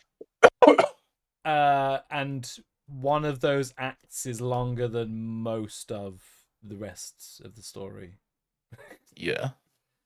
We're just going to have to go by acts. I mean, it would be nice if we had those broken up in the thing, because I think like the first act is like, but yeah. All right, we get to Wano. To get into Wano, you have to climb up a waterfall. Okay, it's a freshwater waterfall in the middle of the ocean for some reason. That doesn't seem to make sense, but we're riding with it. And there are. Did you mention the whole Go on. The alliance? That's kind of a little bit important. We briefly touched on it at the end of Dressrosa, I think. Okay. It's fine. We're getting it done now. We're getting it all done. Yeah. We're in Getawano, Right. freshwater waterfall, and carp are swimming up it like koi carp and shit. We grab the ship onto one of those carp and sail straight up the waterfall, at which point we go down a whirlpool. Luffy gets spat out on some beach. Okay? Luffy meets a young girl called Tama. Tama has an interesting ability where she can pull something off of her cheek and feed it to an animal. When she feeds it to an animal, it tames the animal and will listen to her instructions. It's only a temporary effect. However, most of the time, once the animals have gotten friendly with her, they decide to continue being friendly with her because that's just easier than being pretty, you know? Right. So we'll be back in just a sec. Yeah, no problem. I'm sorry, Tia. I'm gonna, if nothing else, you can rest assured that the information saying going to be relatively thin on the ground, so there's going to be plenty. You can still enjoy the series and not know exactly what's going to happen, because how well do I really explain it? Really, I mean, yeah. Okay. Very, very nice girl, Tama. She becomes very, very important. Unfortunately, she becomes part of a trend here in Wano. As a reward for helping her, she gives Luffy a bowl of rice to eat, and he's like, "Can I have some more?" And she's like, "That was all there is." And when she said that, she was being serious. That was all she was going to eat for her birthday, because they live in such extreme poverty. To quell the hunger pains she has, unlike Big Mom's, she goes out to the river to drink some water. Unfortunately, the river has been poisoned by the weapons factories. Okay. So the people are in poverty. The land has been poisoned. It is a very bad situation. And Luffy's like, what the fuck is going on here? Well, this is because of one of the four emperors, Kaido. He has turned Wano into his own personal weapons factory. And he just rules the fucking place, along with the corrupt emperor, Shogun. Right? Fuck. God, there's so fucking much to fucking talk about. First things first, Luffy quickly meets up with Zoro, and they want to help out Tama. They find a place where it's like it's called the Paradise Farm. The Paradise Farm is where all the good food gets cooked for like the Shogun and Kaido, etc. The normal people ain't going to get access to it. But of course, Luffy breaks in, steals a load of things, gives food to people. I think he beats a sumo wrestler along the way or something. I don't know. And there is also Okabore Town, which is like it's the leftover town, they call it. It's the town of leftovers. It's where the leftover people get left. It's where the leftover food gets thrown, and that's what it feeds on. There we meet Kiku. Kiku is a very, very tall woman, and she's a swordswoman. Yeah, we all like Kiku. When Zoro meets her, he can't help but comment, "Wow, you are an enormous woman." And it's like very good, Zoro, very good. Fucking smooth. Yeah. That's how, he loves that shit. Okay, and once Luffy's gotten Tama some food, he's like, "Listen, by the time I leave this place, I'm gonna make it a place where you can eat as much as you want every single day. I swear to you." Because that's the sort of boy Luffy is, We also get to catch up with the rest of the crew, who have been making a nice little home for themselves in Wano while Luffy was away in Whole Cake Island. Robin is a geisha, for example. Usopp is a snake oil salesman, or he calls it toad oil. Claims it can cure any wound, etc., etc., etc. Nice.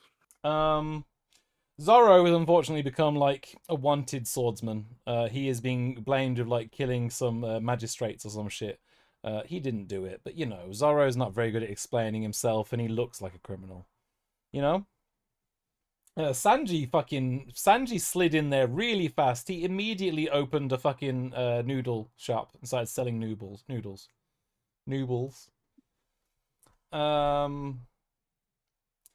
And yeah, the crew settle in pretty quickly, pretty nicely. They also meet up at the big castle overlooking one of the regions. I think it's Curry region. Don't know. They all settle into the castle. That's where they meet Kiyomon and the rest. We get the big explanation of everything that's been happening. Recap: we may have covered it briefly in Zou, but the proper rightful Shogun Oden was executed by Kaido and Orochi like 20 years ago. The moment that happened, Toki, the Oden's wife and mother to Momonosuke, sent her child and some of the retainers into the future. That is where Kiyomon and Momonosuke and Kanjuro and Raizo popped out. We heard before that Kiyomon was the father to Momonosuke. That's not actually the case. Momonosuke's father was the shogun. He was killed. And he is the rightful shogun of Wano now. Not that you would know that from the state of the place, right? So they're all a little bit, out of touch. They are revisiting people and places they've been to before, not even knowing if they are being recognized. But at the same time, they apparently have a spy in their midst, because Orochi is saying, hey, apparently those guys from the past have come back. They really have time traveled, and they need to be killed. And Kaido's like, I'm not even sure a power like that actually exists. Like, you sure you're not just paranoid? He's like, no, I got the best spy in the world. My spy is in there, and he's giving me all the details. So, and also apparently, the reason Jack found Zoe and ruined that place, cut off the limbs of the cat and the dog, the reason is because even then, apparently, they had a spy in their midst. So, since back then, this spy issue has been an issue. Okay. We're meeting up at the big castle in Curry. And surprisingly early in the series, we have Kaido just fly over in his massive dragon form. He's very, very drunk at this point. Pissed off at the castle on the hill where apparently the ghosts of the old Odins and Kozukis rummage about. He just blasts it with his giant dragon fire blast breath. That is where all the crew was, but luckily they have Shinobu the ninja, who turned the ground below them to sand and dropped them down.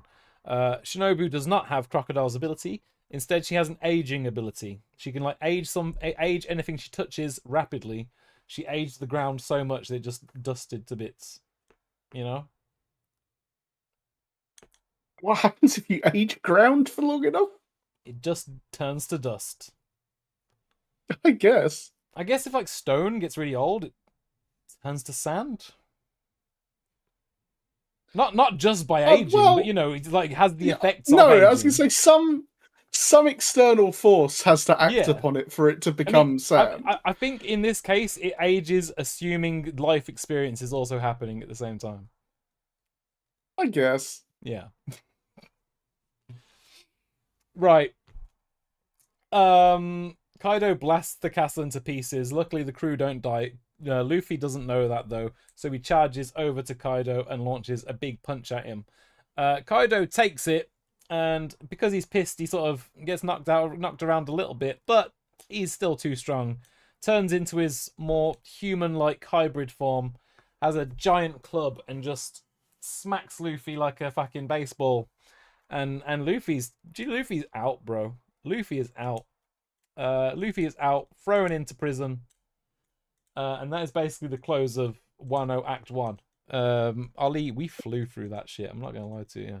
Just details out the window.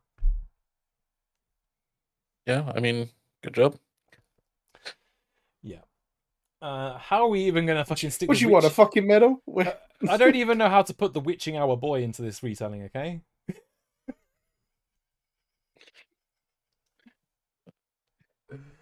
I don't even know how to put Yasuie in this retelling. Oh, God. Right. Now that chaos has happened, Kiyomon and the rest of the team have to rejig their plan in order to take down Kaido and the rest. Once again, the whole crew end up doing their own things. For some reason, Zoro is just off on a fucking journey. Like, he disappears so fast, and he just... I don't even know where the fuck he fucking ends up, man. Like, he just fucks off. He hangs out with Yasuie. He goes to the ice bit for a while. He loses his sword. He meets a fucking princess. Like, you can't keep Zoro under control for 5 minutes.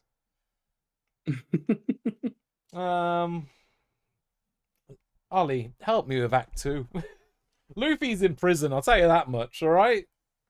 Luffy is in prison, yeah. Luffy's in prison. While in prison, he will meet an old man. In addition to, oh my gosh, it is Captain Kidd of the Kid Pirates. Captain Kidd's in prison as well. Luffy meets Captain Kidd. They both are determined to beat down the Kaido. He meets an old man. The old man teaches him advanced armament haki, which allows you to flow the haki out of your fist and into your opponent. All right. Nice. Yeah. And basically they are given like super weak fucking sea stone cuffs while they're in there. And that allows them to like move around and work, not be useless, but they can't really use their abilities. I see. Yeah. Side note: Wano is the country that invented the sea stone in the first place, and it is also the place where the poneglyphs were created, because the carpenters and the stonesmiths of Wano were the best in the world. They were the only ones that could create this material that could be indestructible. Yes, indeed. Right. Luffy's in prison. He's in there for a while. He makes a lot of fucking friends. He eats a lot of fucking food. We'll have to go away to someone else. I keep wanting to talk about Yasuie, but I feel like there's so much other shit happening. Yeah. Something that is briefly worth mentioning is that Nami has a homie now. Yeah. Okay. Didn't even mention this at the end of Whole Cake. Yeah. Nami accidentally kidnaps Zeus, the cloud from Big Mom. Okay. Yeah.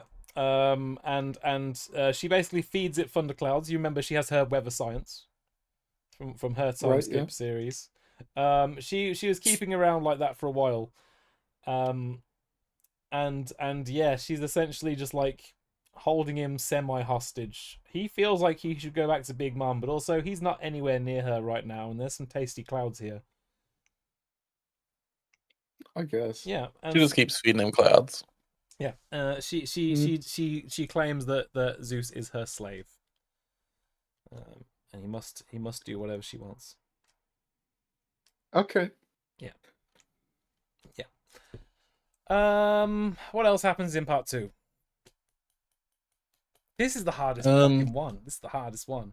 I haven't spoken about Komurasaki yet. Komurasaki is the most beautiful prostitute in all of Wano. And she is literally bankrupting the men by asking for cash, and they'll give it her. Okay. Hey. Yeah, she's plot relevant. Of course, the man that wants her the most is, of course, the Shogun, because of course it is Shogun Orochi. I got nothing. This is the hardest one to recap because Wano is like fresher the most for me, and I feel like it's so fucking long. Kawamatsu is in the prison. Kawamatsu is a kappa, and he is in the prison along with Luffy, but we don't even see much of him until he gets freed. And I'm thinking, what else happens in Act 2 before the end of Act 2 with the prison? Everything is the answer, but in what fucking order? I'll talk about Yasuie. Fuck it. Yasuie is one of the older people in Wano. He actually recognizes Kiyomon and the rest, despite the many years that they've been away. But they don't recognize him. They don't know who he is. Yasuie is trying to help them, despite the fact that they don't even really know it. Okay. They've got a big plan. They've been sending out these little notes, and it's like a pictogram almost, that if you are a native to Wano, you'll be able to read it and say, the people that are affiliated with the Kozuki clan should meet at this port at this time in order to have the final battle against the evil band, blah blah blah. Right? How does Yasuie get captured? I don't remember. It's falling apart. This memory retelling. Ollie's looking at all the details. I need it. I'm looking at it. Just the thing is, it's showing it in the order that things are shown, which is not helpful because it bounces around a lot in this arc. It sure does. Fuck, dude. I don't even know. Yasuya is like going around and like helping people, right? Yeah. Something like that. He's friends of the leftover town. He's friends of everyone.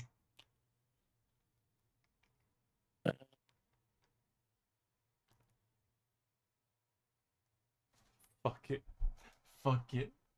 Yeah, Goblin Ford, you're right. Lin has amnesia. Big Mom shows up, Brian. She's not done after Whole Cake Island. She's like, I heard that little shitbag Luffy's on your island, Kaido. Kaido's like, you better not come here, Lin. I swear to God, I'll kill you. And she's like, you better shut your mouth. I am coming over there, and we're going to be friends just like old times. When the fuck do we even mention rocks? So she has come to the island, and the first time she approached the waterfall, she got knocked off and just failed to get up.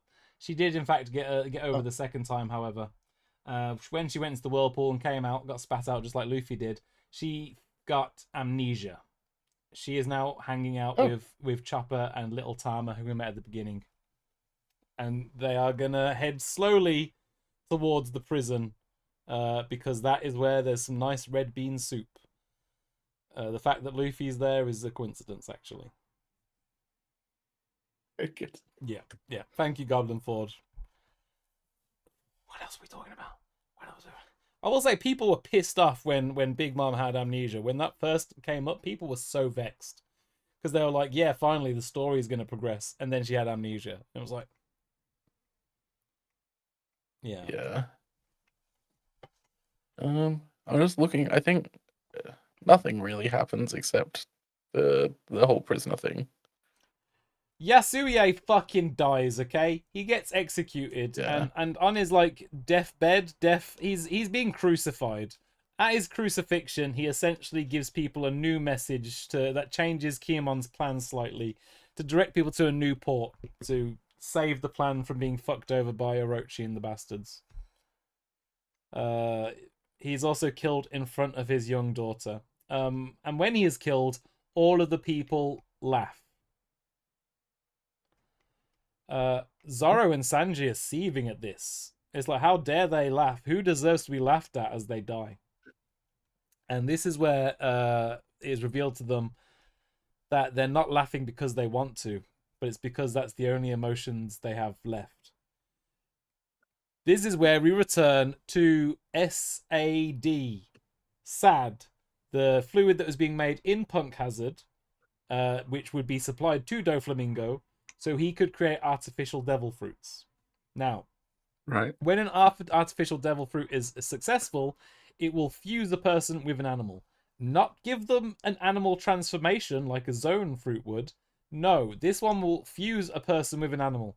And there's some freaky examples. For example, one guy had a lion sad fruit, and he has a giant lion's head coming out of his stomach now. And the lion sometimes fights with him. I imagine it would. Yeah. I imagine it's probably somewhat vexed about the whole situation. There is a character called Batman. No prizes for guessing what fruit they ate. Yep, that's right. Yeah. Yeah. There was a giraffe. Fucking what's it called? Hamlet. And it's literally just a bloke. Like he's there like yeah, but he's like he is a giraffe's head. He's at the end of the neck. He's like up there like woohoo. Oh, right. Okay. He's like looking down like you bastards. He funny. is the head, you know? That's quite funny. Yeah, so they're all freakish. You know, I've never until today wondered what a giraffe centaur would look like, but honestly, I'm here for it. Yeah. If we could get that as a Pokemon sometime soon, that'd be pretty good. Yeah. But yeah, so there's some real freaks with those guys. But the thing is, not all of the SAD fruits actually work. And that, believe it or not, is them working as intended. Right? I know, right? That's the best case scenario. The worst case scenario is that when you get a fruit that doesn't work, you eat it, and you lose the ability to show any emotion but laughter. Oh. Yeah. And so all of the reject fruits that never worked for Kaido's waiting fleets who wanted to have devil fruit powers, all those leftover fruits that got one bite taken out of them, thrown away, they are given to Leftover Town, where the people are now unable to do anything but laugh. And so when they see Yasue die, a person they genuinely love, they want to cry, but all they can do is laugh. And it's an extension. Yes, including his daughter Otoko. And it is an extension of Orochi's cruelty. You know, he's not just taken the food from these people, but he's taken their ability to feel proper emotions. You know, I'd say it's emotional, but it's literally not. Yeah, it's not allowed to be. It's not allowed to be. Before that shit happens, Zoro does have a fight with a guy with two scythes. He does meet a transforming fox that steals his sword. It's not too important. We will remember, however, that Zoro does have a sword from Ryuma, the samurai that he fought on Thriller Bark. That turns out to be a legendary prize, a legendary item in Wano. It is sacred, in fact. And when he meets Miss Komurasaki, she says, "Please leave that here.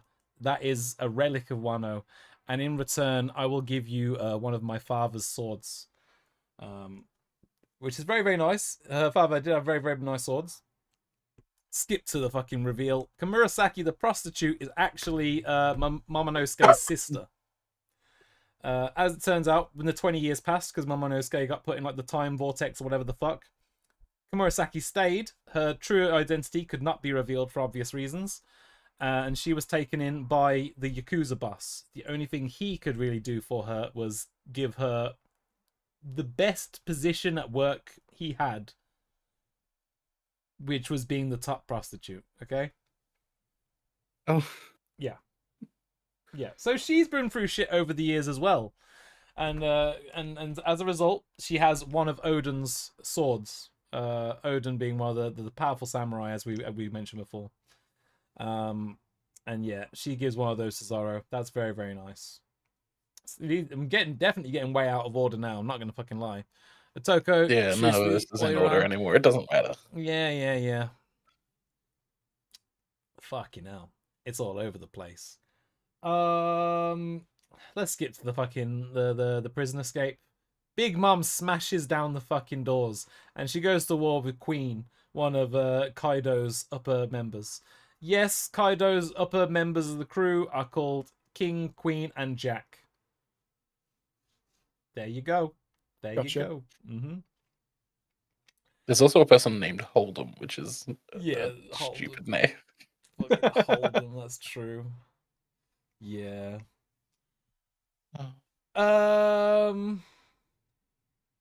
Yeah.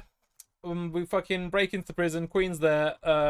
Big Mom is just there for the red bean soup, the Oshiruko. She just wants to slurp that shit down. That's all she wants. And as a result, she just happens to be fucking up the prison at the same time. Luffy just happens to be practicing his advanced armament haki. And, you know, while everyone's there, fuck it. It's a good breakout opportunity. Unfortunately, Big Mom does get hit on the head and gets her memories returned to her, but also gets knocked out temporarily. At this point, Queen panics and says, "Tie the bitch up. We'll take her to Kaido. He'll sort it out because I ain't dealing with this anymore." He's shitting himself for obvious reasons. Yeah, Queen's the father of Frankie, but honestly, that is the least important part of this arc. I'm not going to lie to you.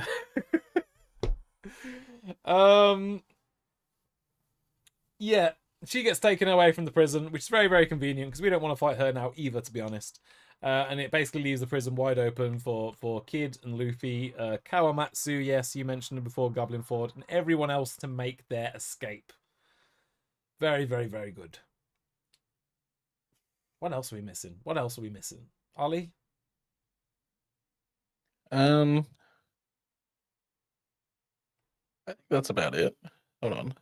I'm skipping details, but you know. Yeah.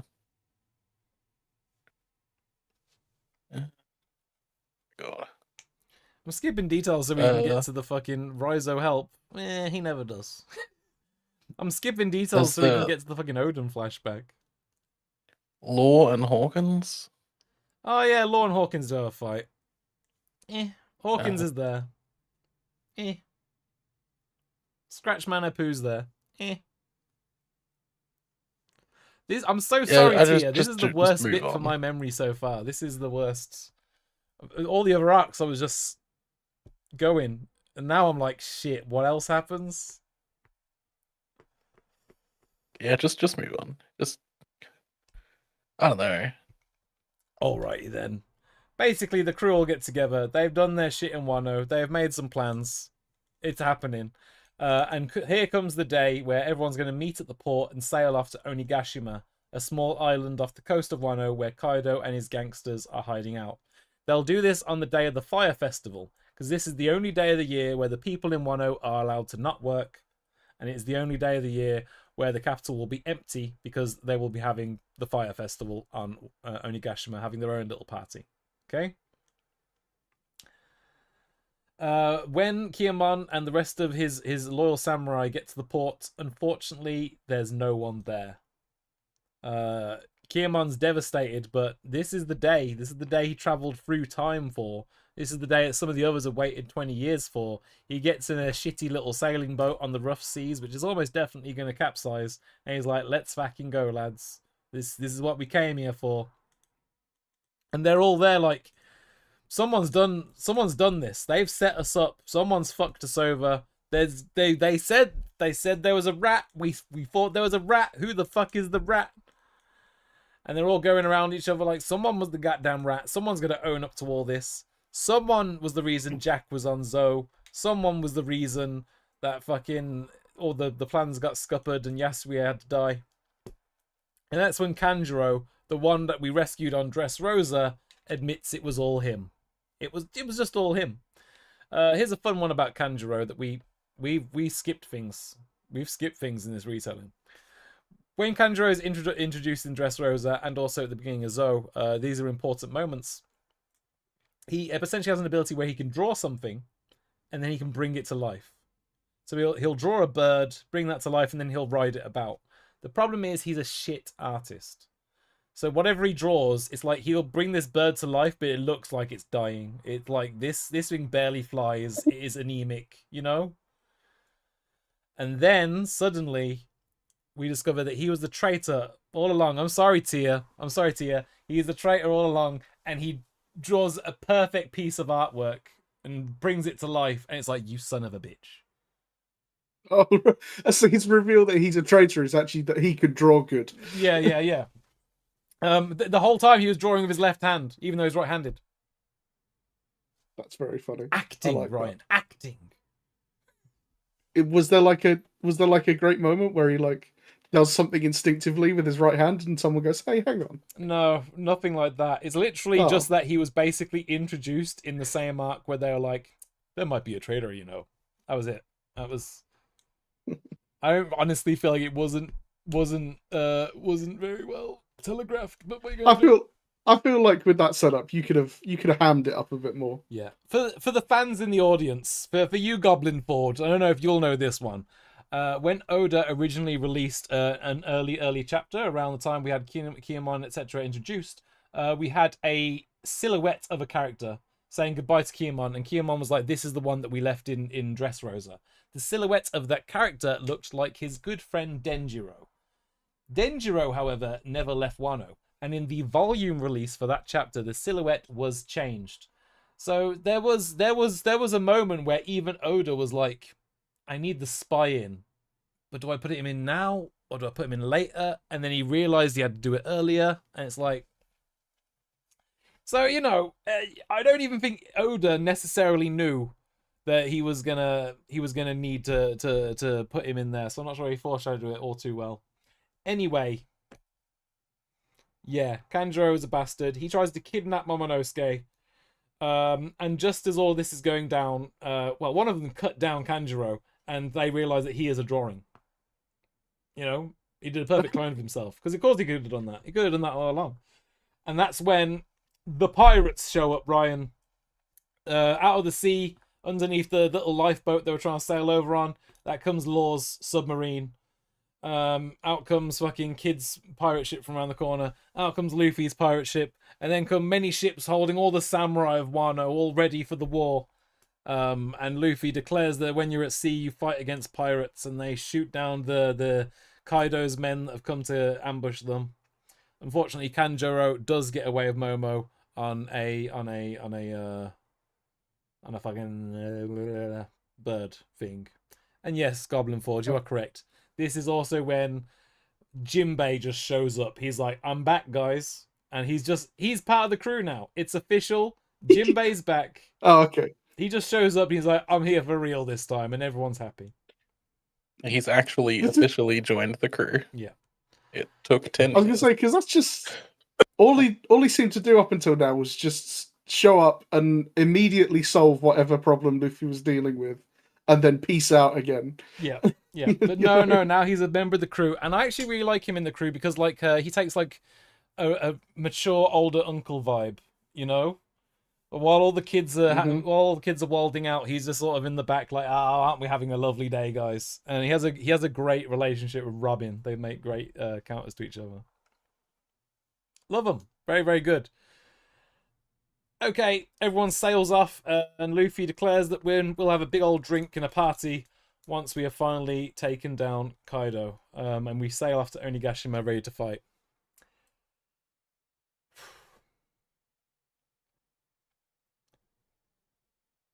Oh man.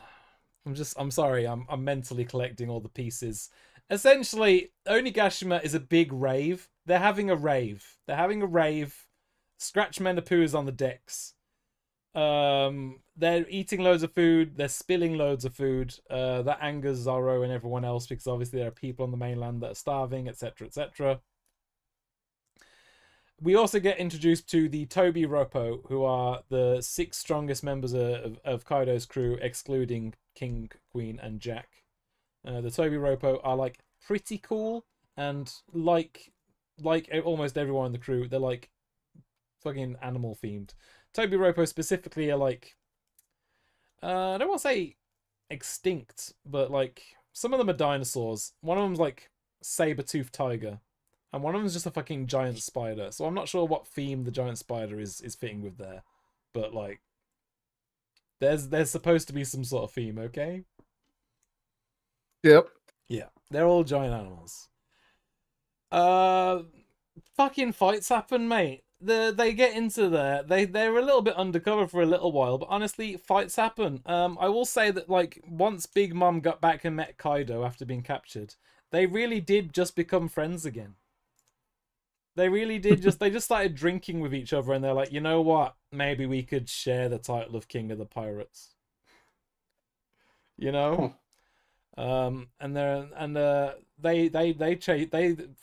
Big Mom does like to chase Chopper and Usopp around for a bit. Big Mom surprisingly knocks out a few people, like just because they get in her way, and I guess they don't respect her like they respect Kaido, so they're like, fuck you, Big Mom, and then she fucks them up, you know. That's what happens to Toby Roppo. I want to say the biggest points that come up now are Kaido's son. Kaido's son Yamato kind of shows up out of nowhere, and Yamato is Yamato is a woman that wants to be a man, but she wants to be a man because of Kozuki Oden, one of the greatest warriors of Wano. Yamato has read Kozuki Oden's diary, and therefore is aware of the incredible journeys he went on, and also the true nature of the world. And this is all partially because Kozuki Oden not only sailed out to sea and left Wano, but he sailed on the ship of Gol D. Roger, King of the Pirates, and he was there when Roger reached the final island. Right? Very, very good. Luffy meets Yamato. They hang out for a bit, but more importantly, Yamato hangs out with Momonosuke because Momonosuke needs protecting. Obviously, this is the true heir to the throne of being Shogun of Wano. This is the most important character, basically. Okay? Gonna skip straight into the fucking Oden flashbacks. It's fucking sick. There's so much Oden flashback as well. Oden is a geezer. The flashback starts with him cutting a giant pig in half. The funniest part of the flashback is near the end where we see the giant pig again and it's just been sewn back together. Yeah. Like, great. Don't understand how that one worked, but he was all right, folks. He was okay. Oden was unruly and seen as disrespectful to everyone and everything. There was one instance where someone was being cremated at their funeral, and Oden sort of barged in and started cooking food on the fire. But this was his way of showing respect that no one else seemed to understand, you know? If someone's corpse is dying, what more can they do for you but be fuel for the food, right? In my town, the crematorium heats the local swimming pool. I've may mentioned that before. So I'm just saying, okay. I feel Oden. I understand what he's going through. Okay. Yep. Okay. Oden really, really wants to sail to sea, and eventually, Whitebeard ends up landing on Wano. Odin charges at Whitebeard, and when he realizes how strong he is like, please let me join your ship and take me to sea with you. Whitebeard's like, fuck that, brother. I ain't taking you out to sea with me. But when Whitebeard leaves the island anyway, he literally just like grabs onto a chain and gets dragged behind for a while. Okay. Eventually Odin, is accepted onto the ship. He saves a beautiful woman out at sea. That is Lady Toki, who is later the time traveler. It seems she may have come from 800 years ago, the Void Century. She never tells us any details about that, because of course she doesn't.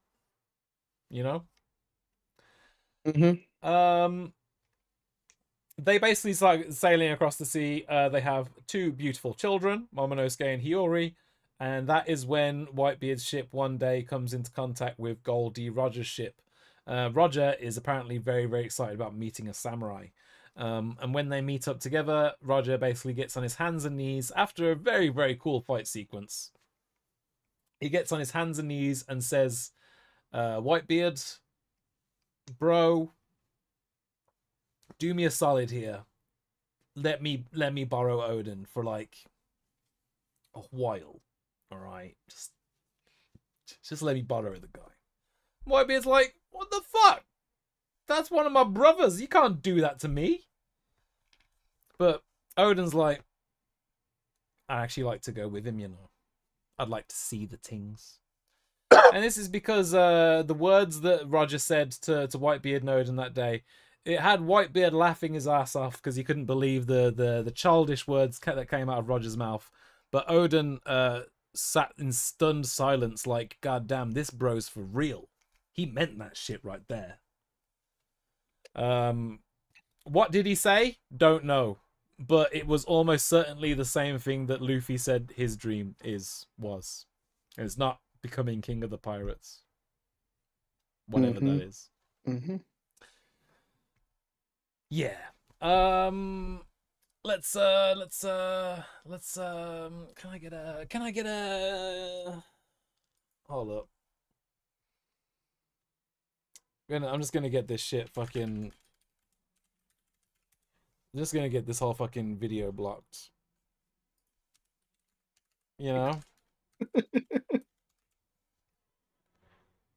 Honestly, if you don't play the sound, it'll probably not. Yeah, I don't give a shit. It's the last one, Ollie. Let's just fucking... Who cares, man? Yeah. Let's get it ruined. I can't believe how hard this is to fucking... Here we go. Alright.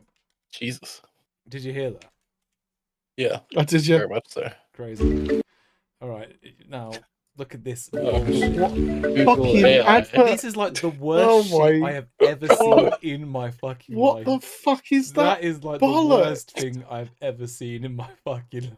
This is what we're fucking losing our jobs to, everyone. Yeah. This is the bullshit.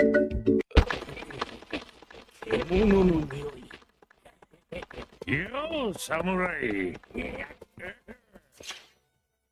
I'm sorry.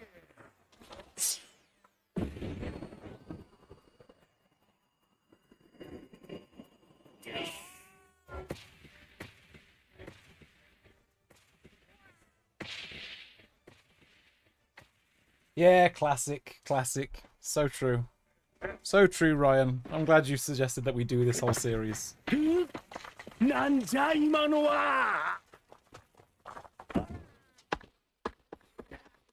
So, not to be done. Oh.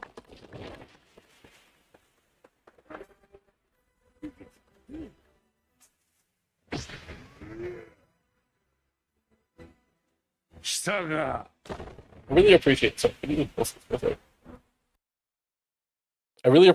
that when they do flashbacks like this, they use like old anime style sound effects and music. It's a really, really nice touch that I think is really underappreciated. You wouldn't, but it's controversial. That's all I'm gonna say. There are animators at Toei that hate the sound design team at Toei. Don't know what to tell you about that one.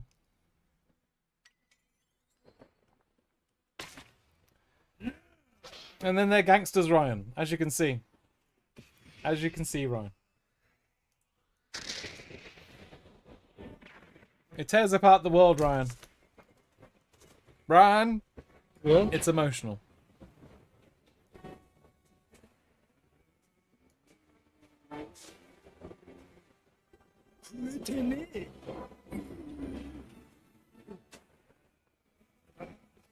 It was emotional, Ryan.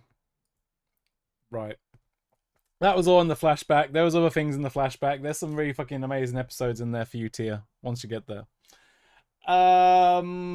Yeah, but that's where Odin discovers the truth of the world because he accompanies Roger and Rayleigh, etc., on one final lap of the world where they go and read all the poneglyphs. They follow that path to the end. There is a scene where we see Odin is the one that inscribed the message at Skypiea for the sake of Roger. Right. And when they finally get to the final island, Roger gazes upon the One Piece. And what does Roger do, Ryan?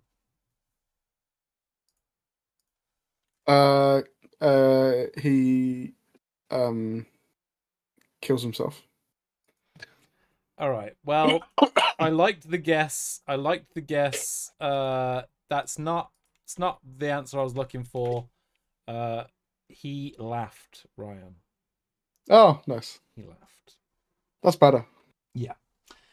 He saw the One Piece, he found the great treasure, and when he finally laid his eyes upon it, he laughed. The whole crew laughed. They wouldn't stop laughing. Roger declared, "What a funny story, Joy Boy. I would have loved to have lived in your time." And then from then on, he named that island Laugh Tale. Okay? The final island on the Grand Line. He's still the only one to have gone to it in at least 800 years. Yeah. Nice. That's what the One Piece is. It's something he's laughing at. Okay. Very, very. Do you think when the fans find out they're gonna laugh, or do you think a lot of people are gonna be really pissed off? Oh, a lot of people are going to be really pissed off, but it's going to be beautiful, whatever it is. It does give me the vibe of something that is going to be deliberately underwhelming in an attempt to make a point. Maybe. You know, about the thrill of adventure and it being about the journey, not the destination. You know, that's the vibes I'm getting. Mm-hmm. I mean, here's the thing. I feel like that almost certainly is the truth, but I don't think Oda will go directly there. I think he's going to like worm his way around to that same point in a way that will surprise us. That's usually how it goes anyway. There was a we're getting there. We're basically, he's wrote all this information down in his logbook. Momonosuke has now been given this logbook by Yamato, and Momonosuke now understands the true nature of the world, whatever Odin said. I will say that Odin did, as he did embellish a little bit in the story. He said that on the final day that the Roger pirates, the Pirate King left the ship, and it was a man's farewell. Not a single tear was shed. But then, like right next to that, is a panel of all of them blubbing and crying like little children. I see. Because that's the kind of story. That's the kind of story it is. Yeah, it's beautiful. Essentially, Odin finally manages to go home to Wano. With his kids, with his wife. I mean, they had already gone back there, but for different reasons. And when he gets there, he's like, okay, why has the whole country been turned into a fucking weapons factory by the evil shogun? And he wilds out. He's ready to kill Orochi, the new evil shogun. That's when Orochi says, if you just fucking go dance through the city every day naked for a couple of years, I will not. What is it? He was going to ship over like a boat. Was it a boat of slaves he was going to ship somewhere, or was he going to execute a bunch of people? I can't quite remember which it was. Either way, he was using the lives of the people of Wano as like a bargaining chip, threatening their lives into making Odin doing what he wanted him to do, which was dance naked through the streets every day. And Odin danced naked through the streets every day until they had a big enough military force to not worry about Odin. Yeah, he wanted to do things the peaceful way. Unfortunately, it didn't work out for him. And when he finally decided to take up arms and fight against Kaido and Orochi, it was too late. The army they had amassed is massive. And just when Odin was surprising everyone, cutting down Kaido like an absolute boss, one of the strongest men in the One Piece universe, that's when he turns around and sees his son with a knife to his throat, begging for help. Kaido destroys Odin with a single hit, and that's when we see his son tap the face, transformed into an old woman. It's Bon Clay's fruit again. It's Bon Clay's goddamn transformation fruit. Bastards. Absolute bastards. And even as Kaido's about to execute Odin a couple of days later, he's like, just so you know, I killed that old woman for getting in the way of our fight. Kaido wanted to win, but he didn't want to win by bad means, you know? He wanted to win fair. Mm-hmm. And that is later, of course, how Bon Cray gets a hold of that fruit, because that woman's dead. Long dead. And so Odin's execution is to be boiled in like a vat of acid, or like oil, boiled in oil, because Odin is food, and he is food. Not him himself is food, but the food Odin, like, yeah, okay. He gets it. It's fine. And basically, the deal is Odin's like, let me go if I can survive in there for an hour. And Kaido's like, that sounds good to me. An hour in boiling oil? Don't think you got a chance, honestly. But what Odin does is he's getting sacrificed or executed along with all of his samurai. So Odin jumps in the pot, picks up a piece of wood, and holds all the samurai on the wood over his head for a full hour. Stands in the pot, feet boiling against the bottom, and just endures it for the full goddamn length of time. Dude just mans up and locks in. He just and locks that's that. in. But the fact is, they were never going to let him live. They were already preparing to shoot them. Odin says, run my samurai. Fucking open the borders of Wano when the time is right. And they all run off into the distance. The castle gets burnt down. Some of them get sent into the future with Toki's powers. Others have to hide in Wano. We went through this before. But Odin says, don't underestimate my samurai. And Kaido shoots him in the brain. And Odin, as he sinks into the boiling oil, he has a big smile come across his face. And that is the end of Kozuki Odin. Flashback to the modern day. This is where I'm going to skip forward for a few more details. Momonosuke turns to Shinobu, we mentioned before. Momonosuke turns to her and he says, I need to be an adult. And if you remember, I did mention briefly earlier that Shinobu can age the things she touches. It's all coming around. Mm-hmm. It all comes full circle eventually. It's like Chekhov's gun, isn't it? And one thing I didn't mention is that Kaido has been kidnapped. Well, not kidnapped. Kaido's been imprisoned and captured over the years. His win-loss record is actually not great. It's just that anytime he got captured, they weren't able to kill him. So it's like, what does it really matter?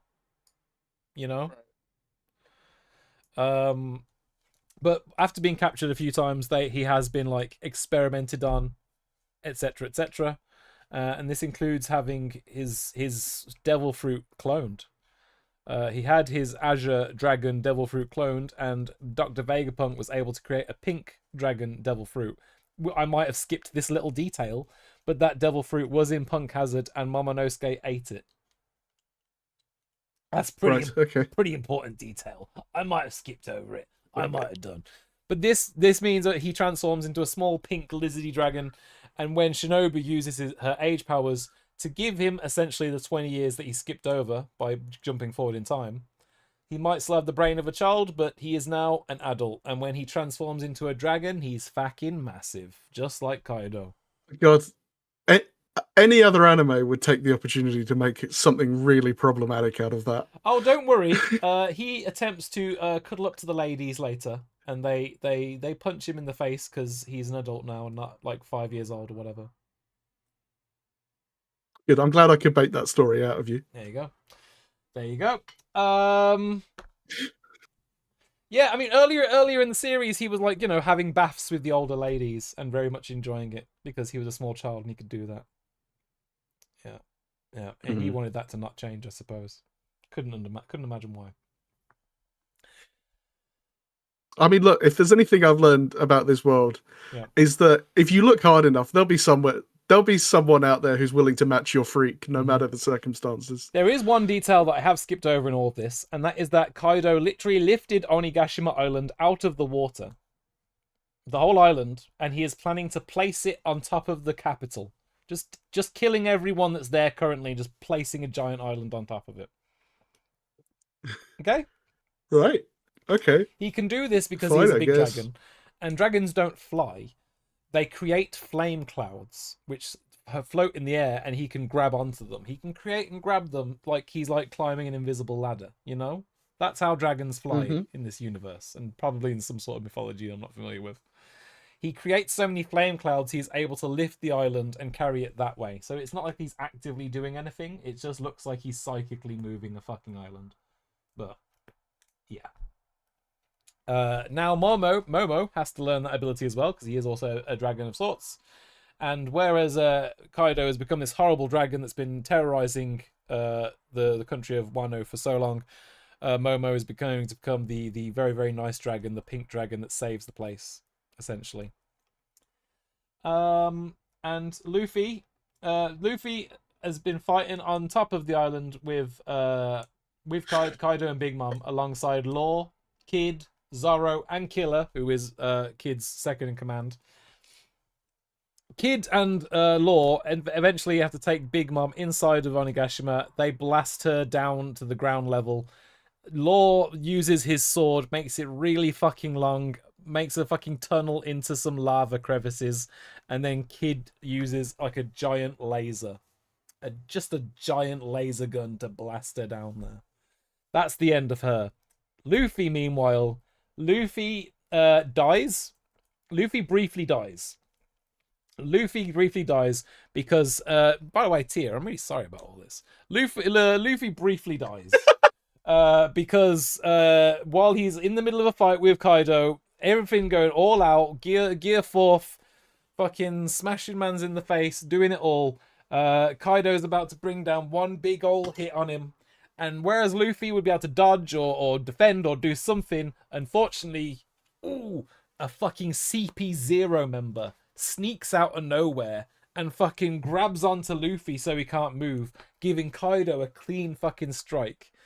Just like the fucking time where the old woman impersonated Momo and cut his fight with Odin short. Someone's done it again. And this time it's the government. The government deemed Luffy to be a bigger threat than Kaido. Whereas Kaido is a controllable part of the free power system that they have had since the beginning, Luffy's a fucking wild card, and they can't have that. They needed him gone. Kaido's vexed. He looks at the government agent geezer that's just shown up, and he's like, so you're prepared for what happens next? Kills that motherfucker.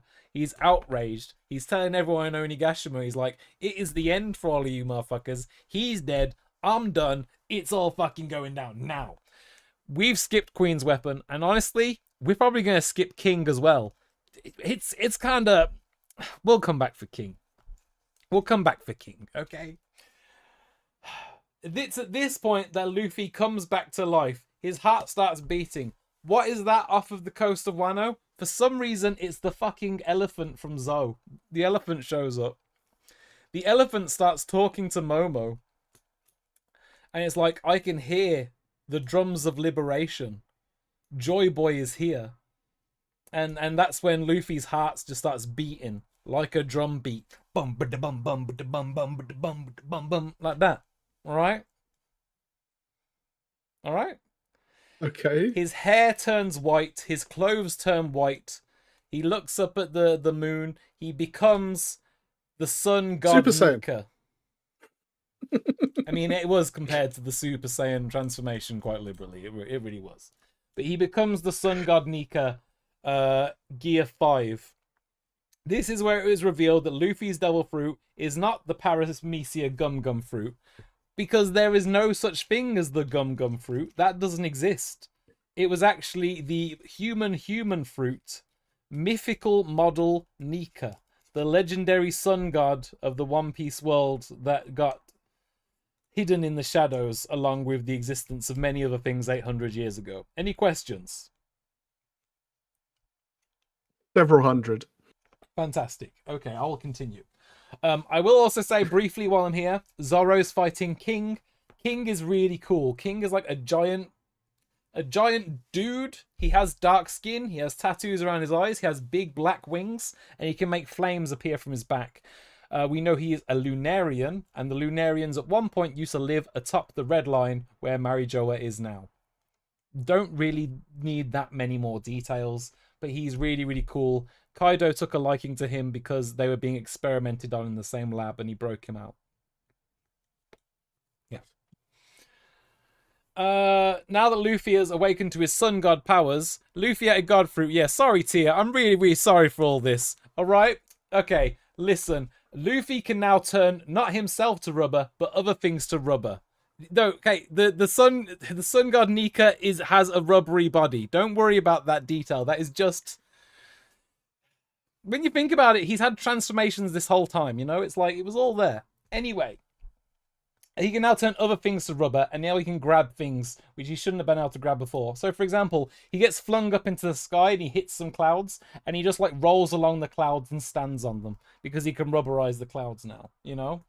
Lightning starts striking onto the ground, and he just sort of grabs it out of the air and throws it at Kaido because he's made of rubber. Of course he can do that. In fact, he spikes several lightning rods down at once, then bounces between them. Like, he can rubberize the ground. He can like pull the concrete up to like make a shield.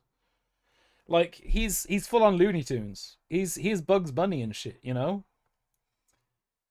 Well, as we all know, Bugs Bunny is the ultimate life form. So yeah, and it can also play basketball. Yeah, the god was also a Wiggly. That's what matters. Yeah, so Luffy ate the god fruit. He was actually a sun god the whole goddamn time. When you think about it, kind of makes sense. Skypiea, if you go back to Skypiea now, there was so much foreshadowing that I skipped over. Because even when they sacrificed the woman in the Nolan flashback, they start talking about the god of the sun and the god of the forest and the god of the sea. They start talking about all this shit, and then at the end of the arc, when Luffy's taking out the big the thundercloud that Enel created, he's talking about letting the sun shine and shit. And they are praying to the sun god at that moment. Of course, Luffy shows up and breaks the thunderhead to fucking let the sun shine and shit. It's like, it was all there. Don't worry too much about it. Anyway, he turns into the fucking sun god, and he can just like make his arm giant if he wants freely. He can turn into a giant. He just starts. He takes out Kaido, the giant long Chinese dragon, uses him as a skipping rope.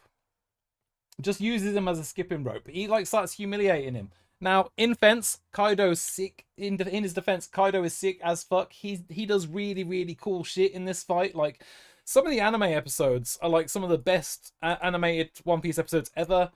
Some of them are like the best animated episodes of the years they came out. Like, some of it goes crazy. Like, they really pulled out all the stops. It's super, super sick. But Luffy's method to inevitably defeat Kaido was with a giant punch. This ties back to our Laugh Tale reveal earlier. I said that I think you're right, Ryan. It was the journey. It was the friends who made along the way, but I think Oda's going to get around to it in a weird way. Oda, in an interview, said, Luffy can't just beat Kaido in one big punch. That wouldn't be fun for people. He is beating him in one big punch, though. That's exactly what he does. But the punch is the size of the island that he's punching.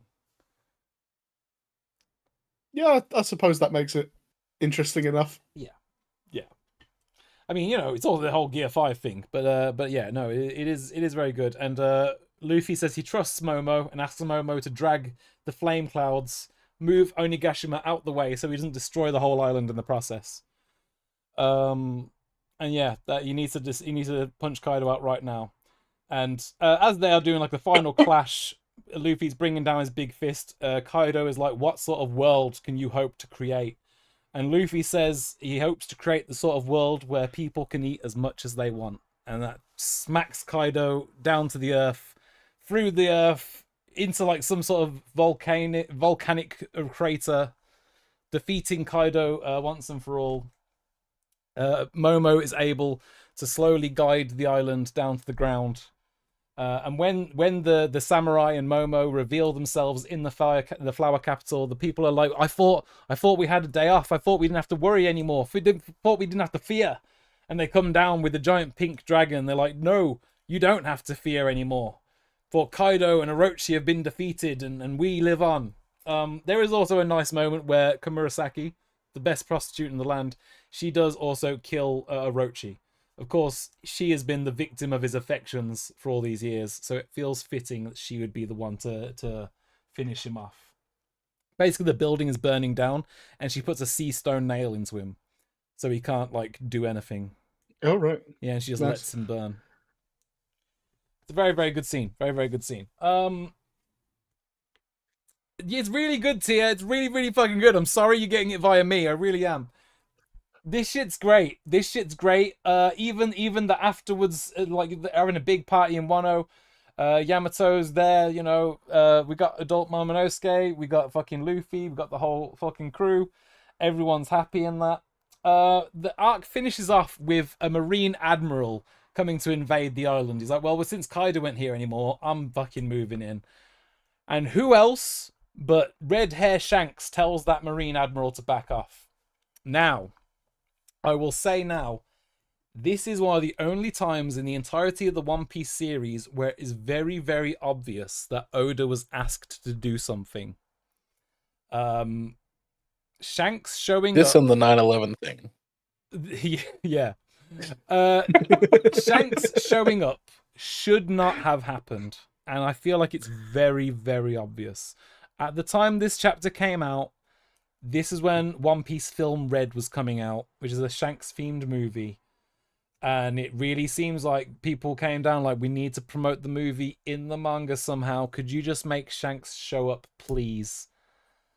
And it's not like it ruins anything by him being there, but it does feel like he shouldn't be there. All right? Given everything else that is like happening concurrently to this, Yeah. it doesn't make any kind of sense that he would be anywhere near this. No. He is busy. He is busy. But Shanks shows up. Aramaki, that is right. Thank you, Goblin Ford. Ryukogyu is another name for him. He is basically called Green Bull. He is one of the new Navy admirals, and he has a forest Logia fruit. He can create forests. Okay. He can turn into a big tree. He can make a big tree. He's a woodsman. He fights a bunch of the samurai and Yamato. And Momo, and etc. They all fight him off, and this is good because they needed to prove that they could defend Wano after the Straw Hats left, and there was no like pirate deterrent, you know. Mm-hmm. So that's good for them. When Yamato, also seeing that fight, decides that she's to stay on the island, even though she originally wanted to sail with Luffy. She's like, okay, maybe this island needs me actually, because there ain't enough strong people to fuck up the Navy if they show up or anyone else. And then we finally get the final bounties of the Straw Hat Pirates. Everyone gets a big price bump. Luffy is like 3 billion now, and I think the Zoro's like second highest bounty. The third highest bounty goes to Jinbei and not Sanji, which ruins Sanji's day. Sanji is the fourth highest bounty, and then there's the rest. Right. Okay. Yunko? Not yet, mate. I'm not sure who's that referring to. That was Wano. That was the whole of Wano. And Luffy is now basically one of the new 4 emperors, along with Blackbeard, Red Hair Shanks, and one of the most powerful characters in the series, Buggy the Clown. Right.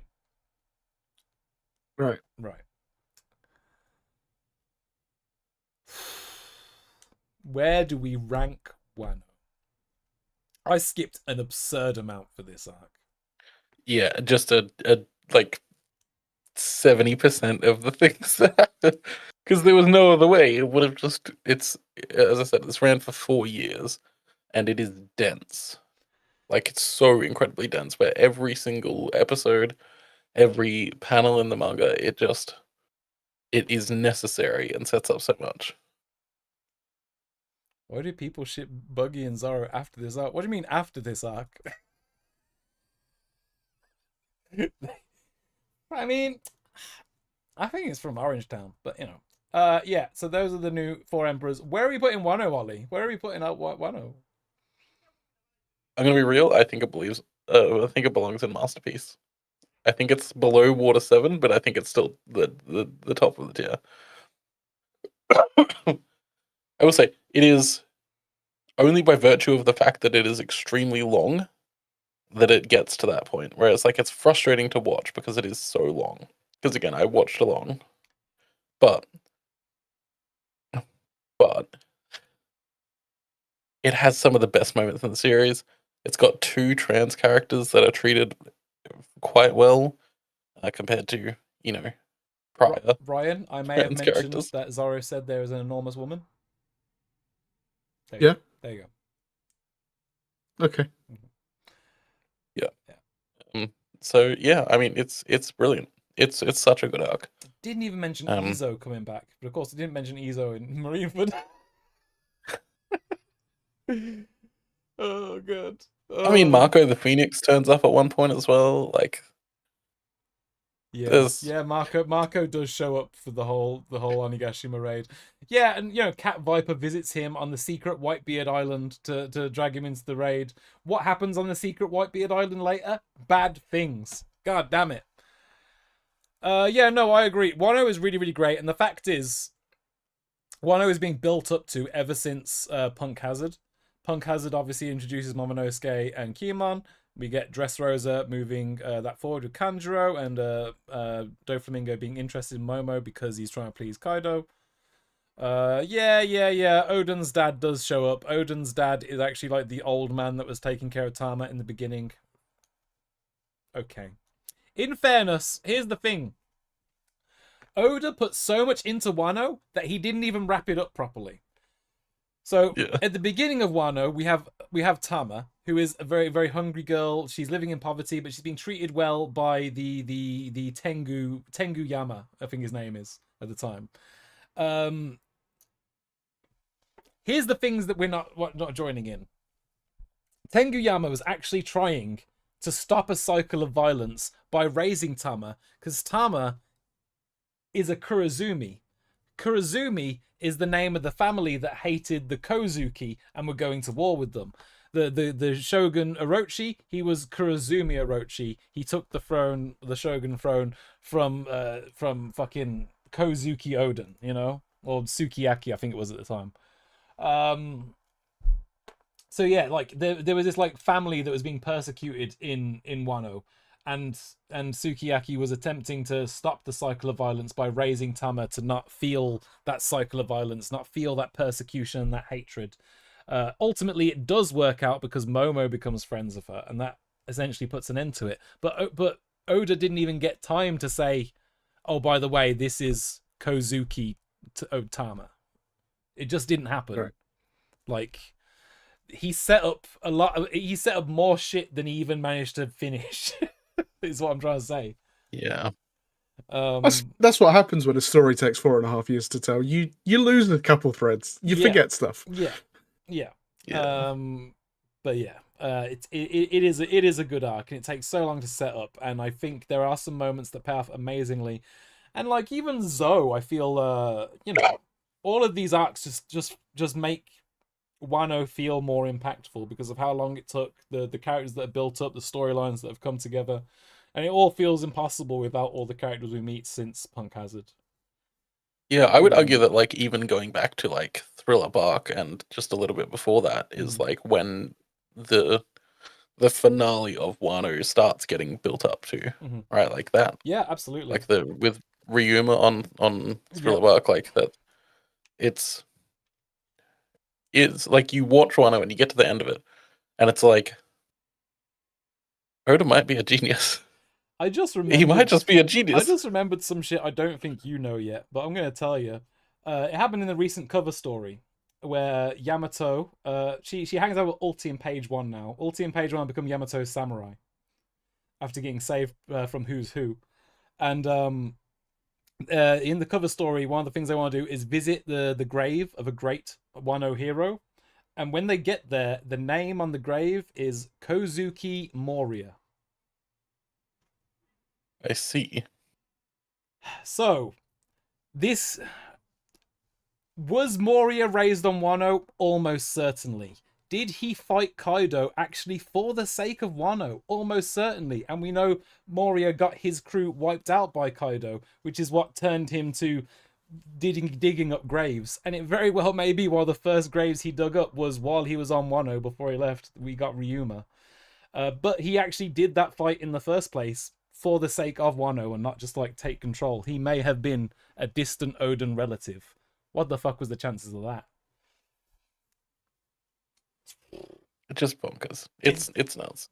He keeps doing it though, and also we know the fucking Otoko. I think it's Otoko. Otoko looks a lot like Perona in the eyes, and basically it's very heavily hinted now that Moria essentially took Perona away from Wano when he was leaving, adopted her. It was actually maybe auntie or distant sister to Otoko that Perona is. It's Oda just goes too deep with his storylines, and of course we skipped Queen being Frankie's dad. We skipped a lot of shit, but there is also stuff about Zoro's parents coming from Wano that we're skipping the fuck over. Crazy. Also, like Yamato used to be like besties with Ace as well. Yes, like, Yamato used to be besties of Ace. Yeah, we skipped it all. We skipped it all. So Fucking sick arc though. All right, let's do it. Egghead Island. You ready for this, Ryan? I guess so. Okay. Egghead Island is the place where Dr. Vegapunk lives. The arc begins with a giant fucking water... It's like an eddy is what they call it. It's like a current, but it's outside of the water. It's above the water level. It's fucked up. And when Zoro slices it open, he unveils a child, which is Jewelry Bunny. They save Jewelry Bunny, but not before a giant shark almost eats the ship. A giant robotic shark, I should add. That giant robotic shark gets the ship punched out of it by an actual giant robot.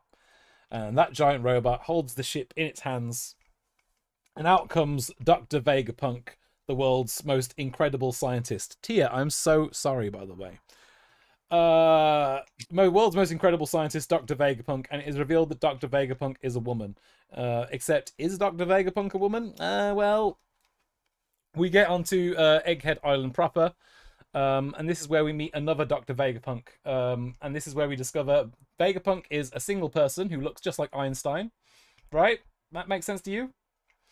And he created 6 satellites. These satellites are his personality traits. We have logic. We have greed. What the fuck is the others? I don't know. We have logic, greed, wrath, evil. Apparently, Well, it sounds like we're doing a 7 deadly sins thing here. it's essentially a 7 deadly sins thing. Yeah. He splits the personality traits off of himself, but he does this so he can be more efficient. It's Kuma all over again. Don't you start, Tia. Don't you start. Now, he does it also so he can be more efficient. One of those like personality traits will be, for example, inventing new inventions. The other one will be eating and shitting. Another one will be fucking monitoring the situation, de-stressing. You know, wisdom. Yeah, I mean, Shaka's got all of it. They gave Shaka all the fucking titles. Yeah. There's multiple Vegapunks. They all do the different things so he can be as efficient as possible. Okay? Otherwise, there's not enough time in the day to do inventions. The reason he did this is because he ate the brain fruit, Ryan. Of course he fucking did. He has a giant brain. His brain wouldn't stop growing. In fact, it wouldn't stop growing so much that he had to cut his brain off and put it in a giant tank where it can continue to grow. It's currently like 50 feet tall or some shit. Okay? He's put all of this inside of Punk Records. Punk Records is a giant egg which floats in the air on some island clouds. You remember Sky Island. You remember how those things work. Vegapunk's very smart. He can create those. He also has island air conditioning, where he has air conditioning for the whole island. Winter's day? Not anymore, it's not. Turn on the AC. You know? That's right. The brain is contained within Punk Records, and that's Punk Records syncs to all of the Vegapunk clones once per day, the satellites and the main Vegapunk. He has like an Apple antenna on his head to replace it. So they can all connect to the brain, they can all update each other with their information, their progress, and they can just be scientists, you know? That's what happens when you're the smartest person on the planet. It's all going pretty well so far. The island is very technologically advanced. There is a machine that vends food. The people, Luffy and the crew can't fucking believe it. They keep pressing the burger button and eating pizza and shit. They love that shit. But you know, good things never last, and that's when we see someone in a boat heading over to the island. Who is it? It is the CIA. They're back, and it's not just any CIA members. It's the exact same cunts from Water 7 and Impel Down. It is the Ship Wrongs. You remember them, Ryan. The Ship Wrongs are back. I remember the Ship Wrongs. The Ship Wrongs are back. Nice. They've been doing CP, CIA bullshit ever since, and they are now members of CP0, the highest level of government organization that works directly for the Celestial Dragons and the Elders. Any questions on that one? Now they're the Ship Really Wrongs. Yeah. And they are on their ship with who else but Bartholomew Kuma. But not really. This guy's a lot smaller than the real Kuma, and he looks younger. And he has wings. What's up with that? That's kind of fucked up. Well, as it turned out, we now know exactly what Vegapunk has prepared to be a replacement for the Warlord system. Warlord clones. Right. He has cloned every one of the original 7 Warlords of the Sea. We got, a baby Crocodile, baby Mihawk, baby Jinbei, baby Kuma, baby Boa, baby Doflamingo even. He has cloned them all, and they retain their original Devil Fruit abilities in addition to shooting Kizaru's lasers out of their hands. And they can be gifted other Devil Fruit abilities, even abilities that have already been eaten. So, we, for example, get Jinbei, who is a fishman and knows fishman karate, very, very threatening things by themselves. He gets given the swim fruit that Senor Pink had in Dressrosa, which allows you to swim through any material. And you can turn basically any material into like a liquid, essentially giving him full access to water shurikens, water bullets of the fishman karate, while also being able to like dive under someone, fuck them up from below. It's a ridiculously OP ability. Mr. One in Alabasta was made of steel, as you remember, and you could turn his arms into blades and stuff. The only person that would be more threatening with is Mihawk, the world's greatest swordsman. So clone Mihawk has Mr. One's fruit, where his body is steel. Nice. Vegapunk has just created the ultimate bastards. Just the ultimate bastards, you know? They do it all. And yes, they are called the Seraphim. They all have wings, darker skin, and flames that come out of their back. Just like how I described King and Wano. Yes, Dazbones. Yeah, Goblin Forge. You know I know. You know I know. Okay, that's pretty intimidating. That's pretty intimidating for the crew. Because we struggled against all of those warlords. And now they're kind of stronger, you know?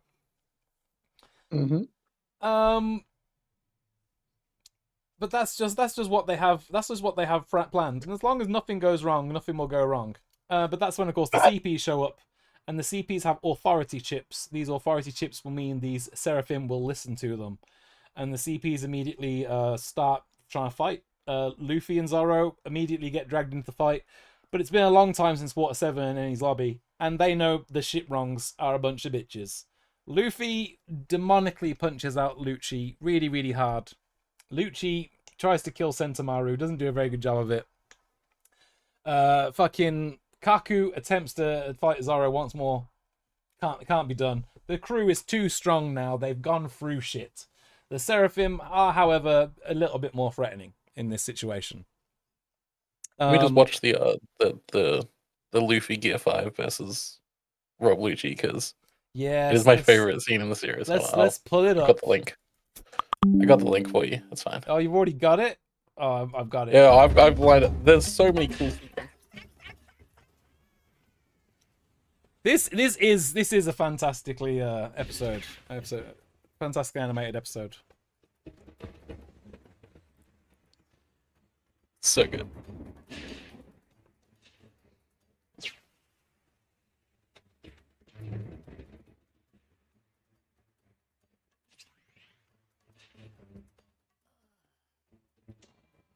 Also, the anime using like the drums that have as the musical theme for the entire series as the drums of the film.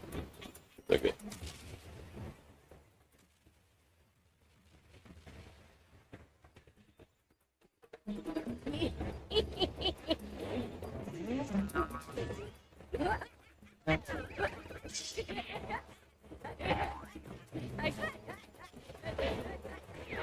He's the joy boy, Ryan. He's having joy. Here it is. Jinbei knows. なるほど。楽しめそうだ。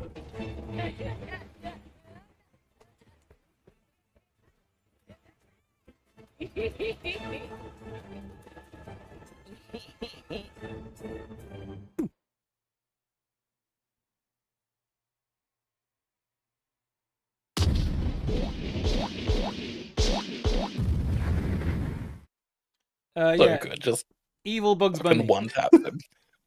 Evil It's Bugs so Bunny. good. Yeah, no, it's fantastic. It's fantastic. It really, really is.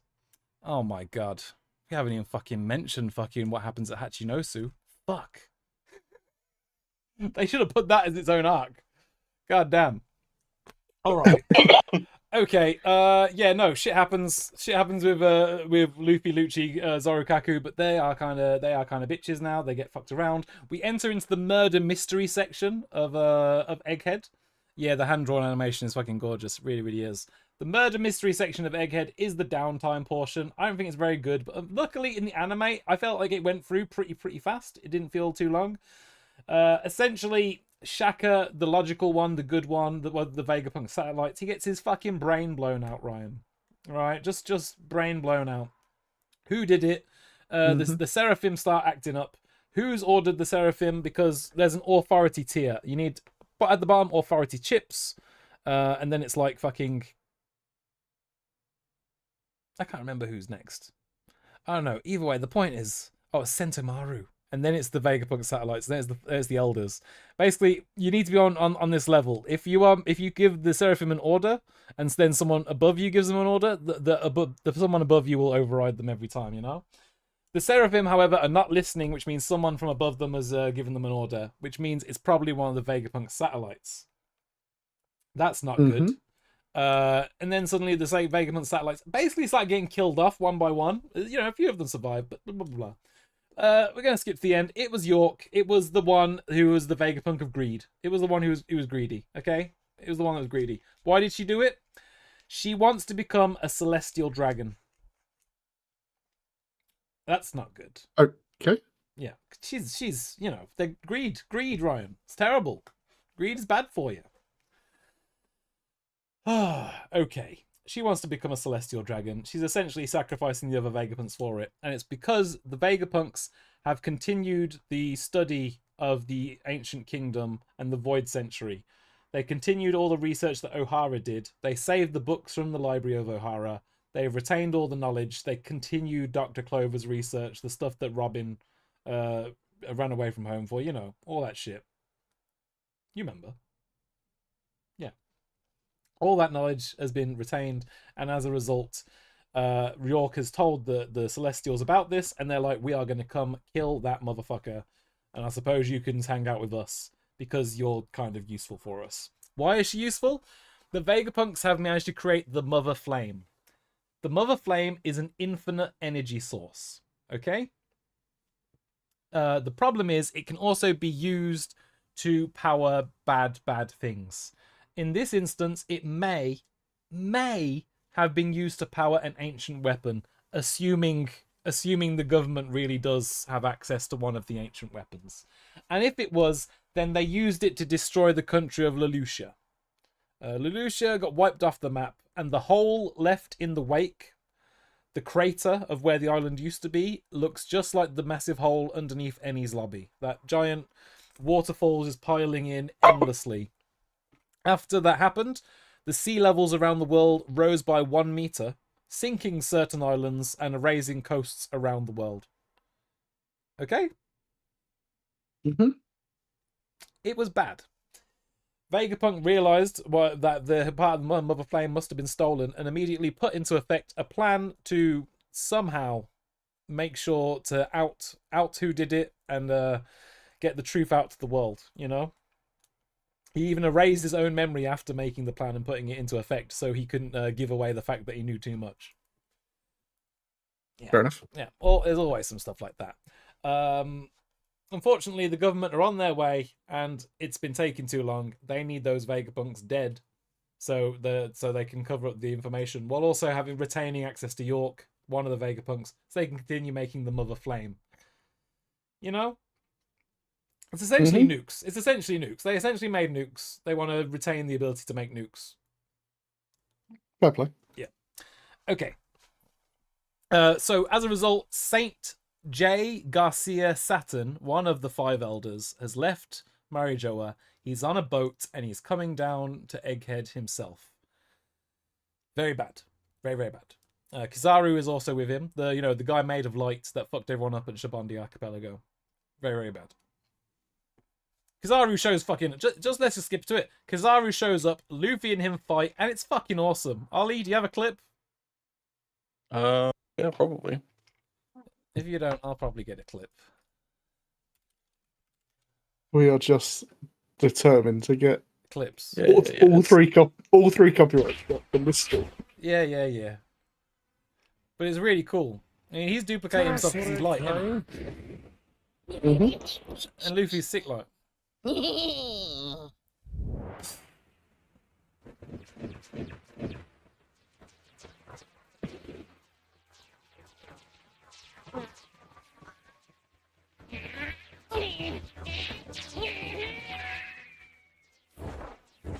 まあこれはこれで的がでかくて助かるね。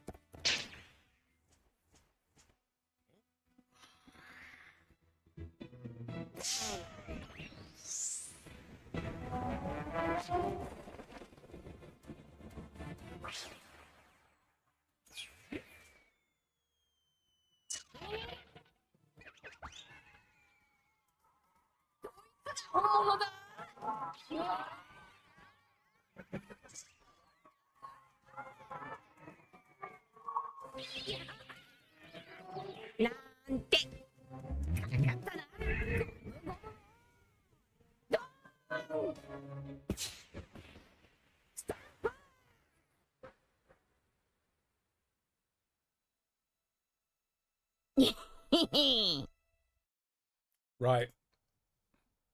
Right. He beats him up. Kizaru, as it turns out, didn't stand a chance. But unfortunately, yeah, we just.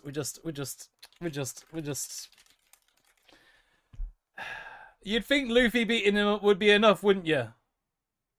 You'd think so. Meet your new Dell PC. But then you get a new with Dell Intel PC, inside. and it's With all fucking impressive over. battery life All to right? power through produce, so you have Fucking extra hell. Borsellino fan. Oh yeah, I am. Aren't we all?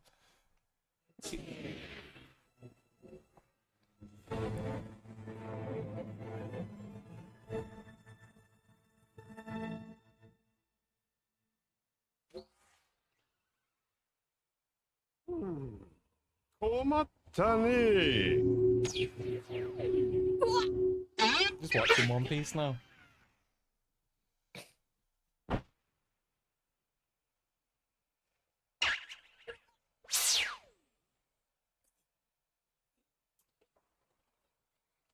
There's a disturbance in the force.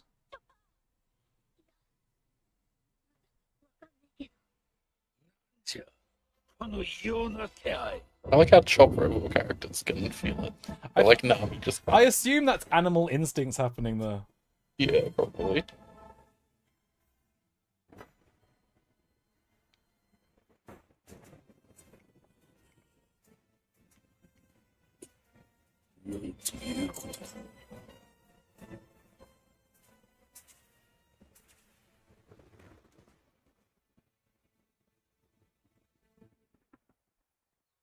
止まれ。パシフィスタ。He intervenes. He showed up and he intervenes. Tia, I'm not even going to show you what happens next. You can.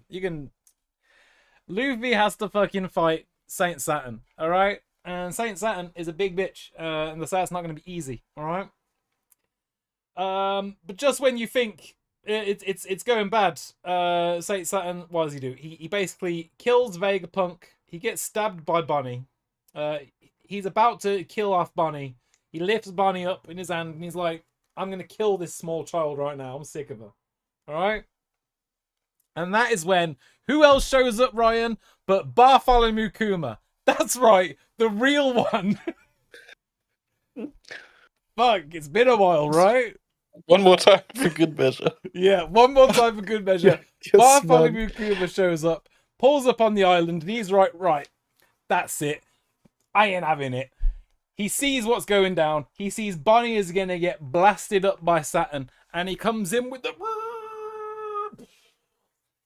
the super punch. It was beautiful, Ryan. It was beautiful. It felt like delivering justice. And now we have to talk about Kuma's backstory. Fuck, this one's going to go so fucking badly. Essentially, from the moment Kuma was like 3 years old, he was a very, very big lad because his dad was a big lad. His dad was a buccaneer. And buccaneers tend to be big lads. And his mother was a normal human woman. But you know, that's all fine. Unfortunately, being a buccaneer is illegal. It is illegal. You can't be born a buccaneer. Stop doing that. You and everyone in your family, even the ones not blood related, will be taken to Marijoa as slaves. Okay? Just from like the age of 3 years old. Just kind of fucking brutal. Okay? It's not good.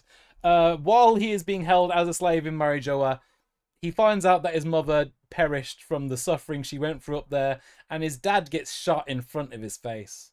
Just... Alright? It's not good.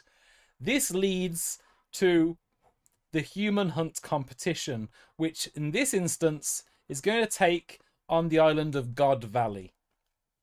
God Valley in the series so far has only been mentioned as the place where Rox D. Zebek died.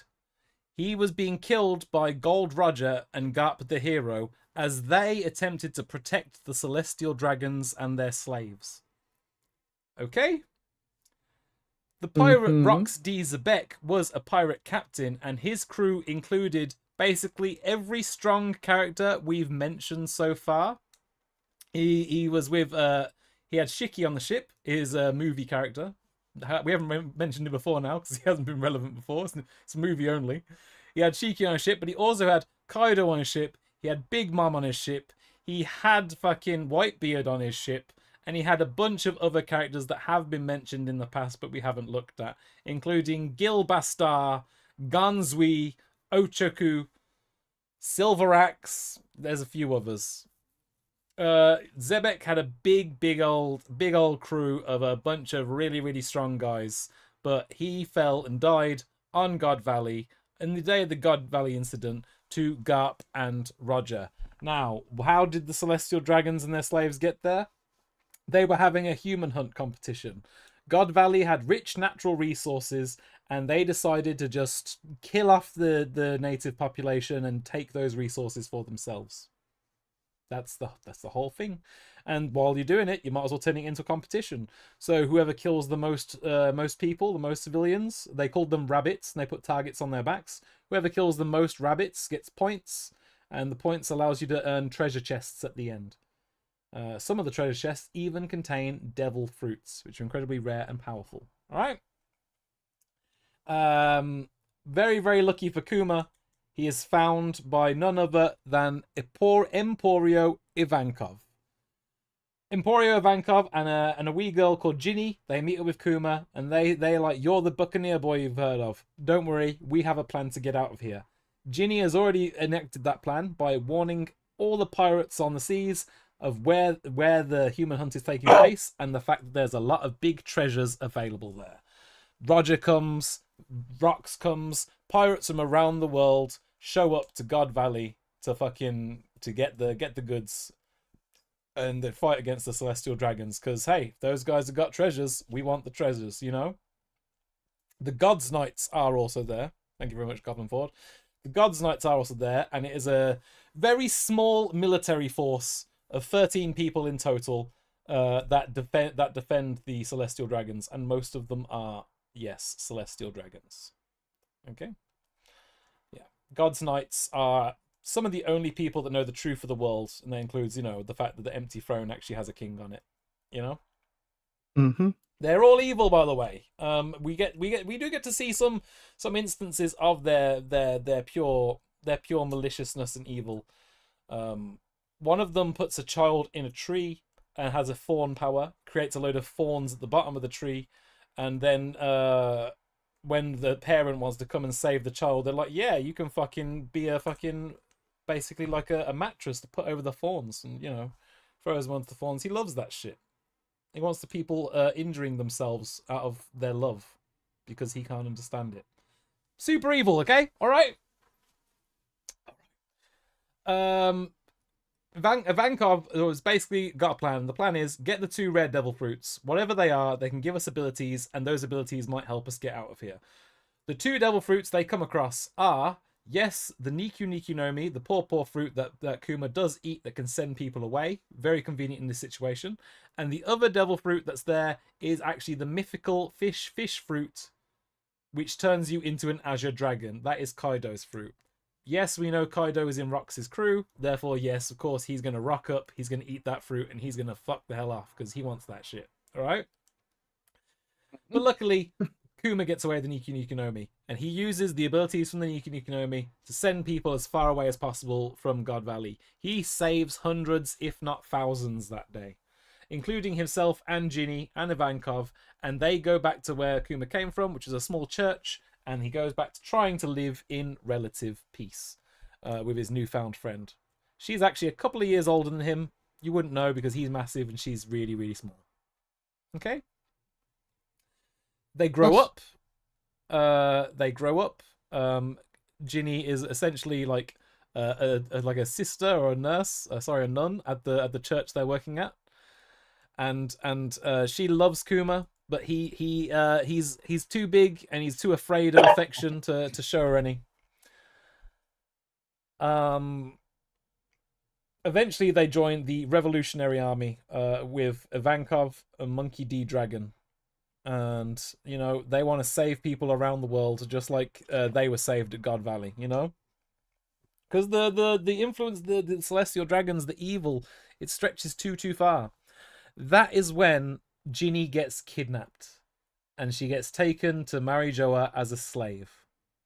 Oh, it's bad. It's bad. It's bad, Ryan, and it's emotional.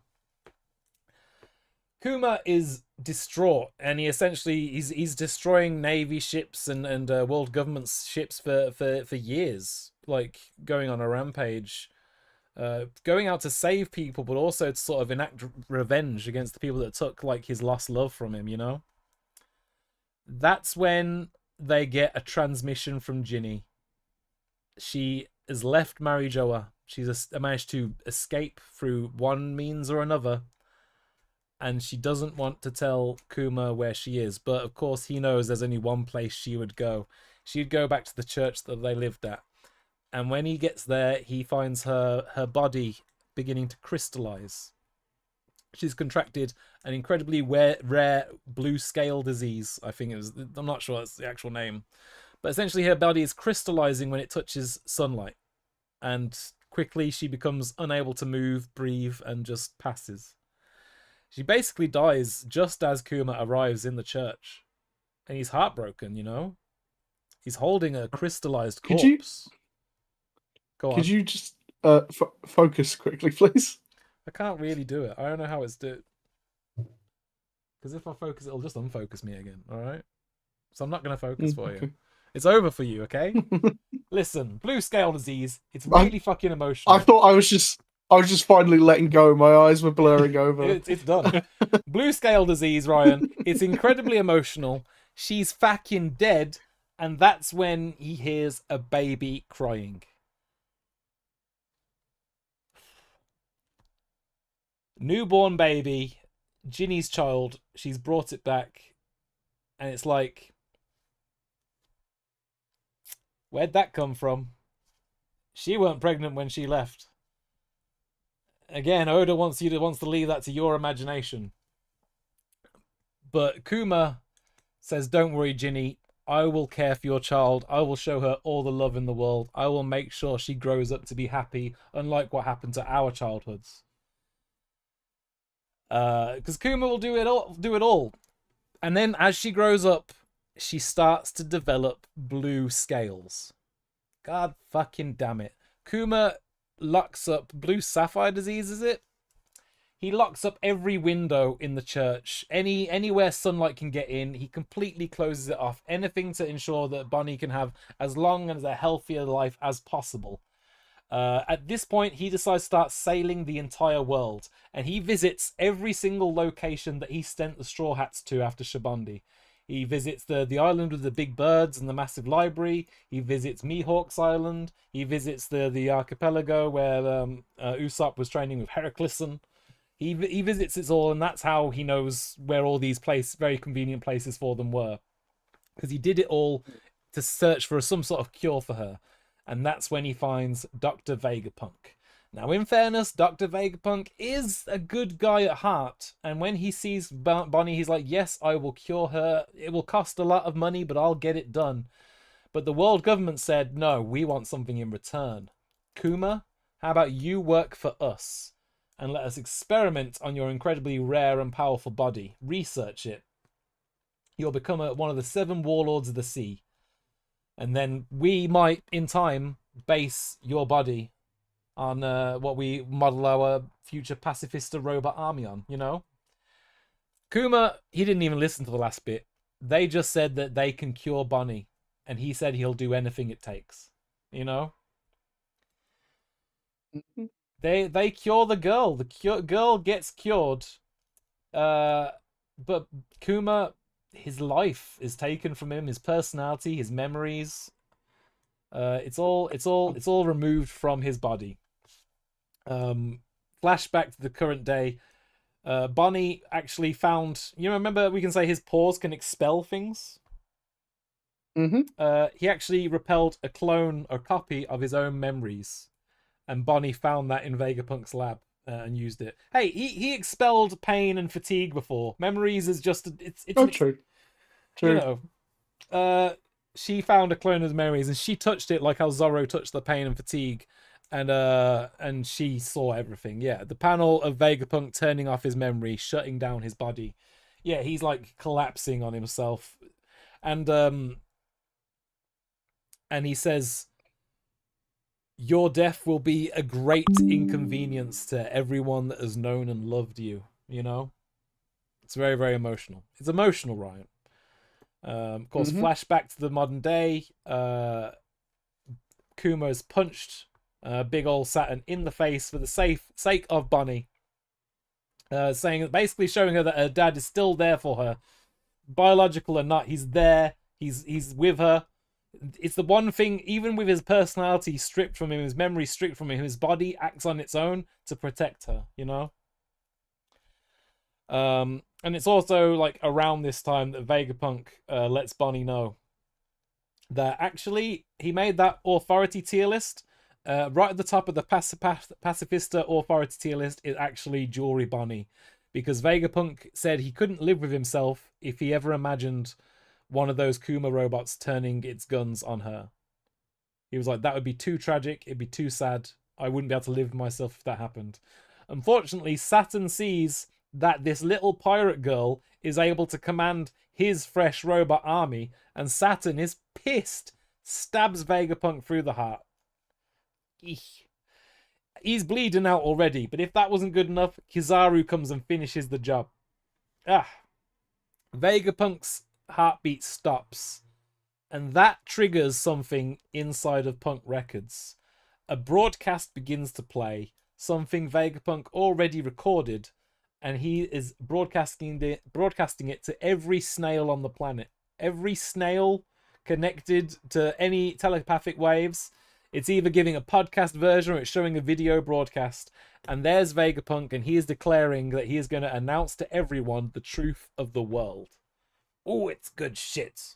It's good shit. This, unfortunately, however, panics Saturn. If he reveals the truth of the world, they're in fucking trouble. And they can't deal with that. They need to fucking shut that shit off right fucking now. They need to deal with Luffy. They need to get out of there. Kizaru's out of commission. It's not working out. Ay, ay, ay, ay, ay.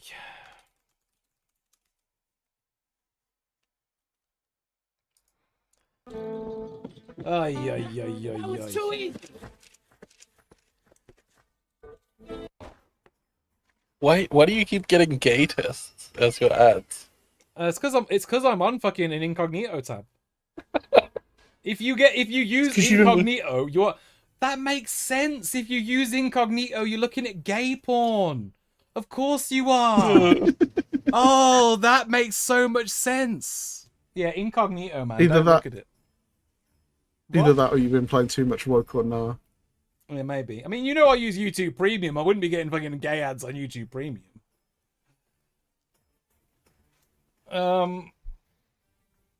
So, Saint Saturn says, you know what? I'll open the summoning circles. And he does.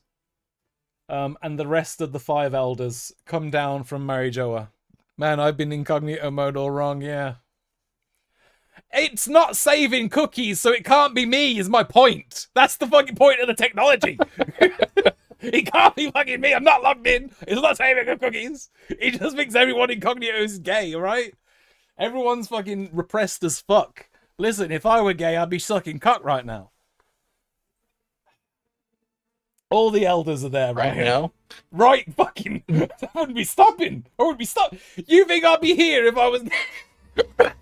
I would have got a different career path a long time ago. Woo! Oh, yeah. They're the beasts, Ryan. The beasts, the ones that Sabo said were hell at the top of the world. They have now appeared on the egghead.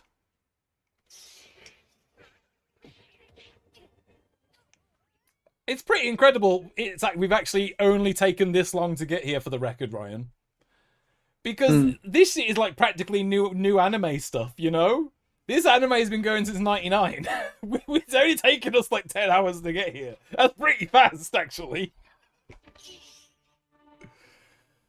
Oh, I wish you could fucking turn off fucking cards and shit. That's the best bit. You just can't see it. Where is it? You can. That button Is this next the to it. hide button. Oh, no, there you go. Oh, that didn't work. Annotations Oh, or that one? Oh. There's a hide button, yeah. Okay, well there you go. 5 elders. There you go. There they are. And they're evil, Ryan. I don't know if I mentioned that. They're all I based on, must like- admit, I did get that vibe.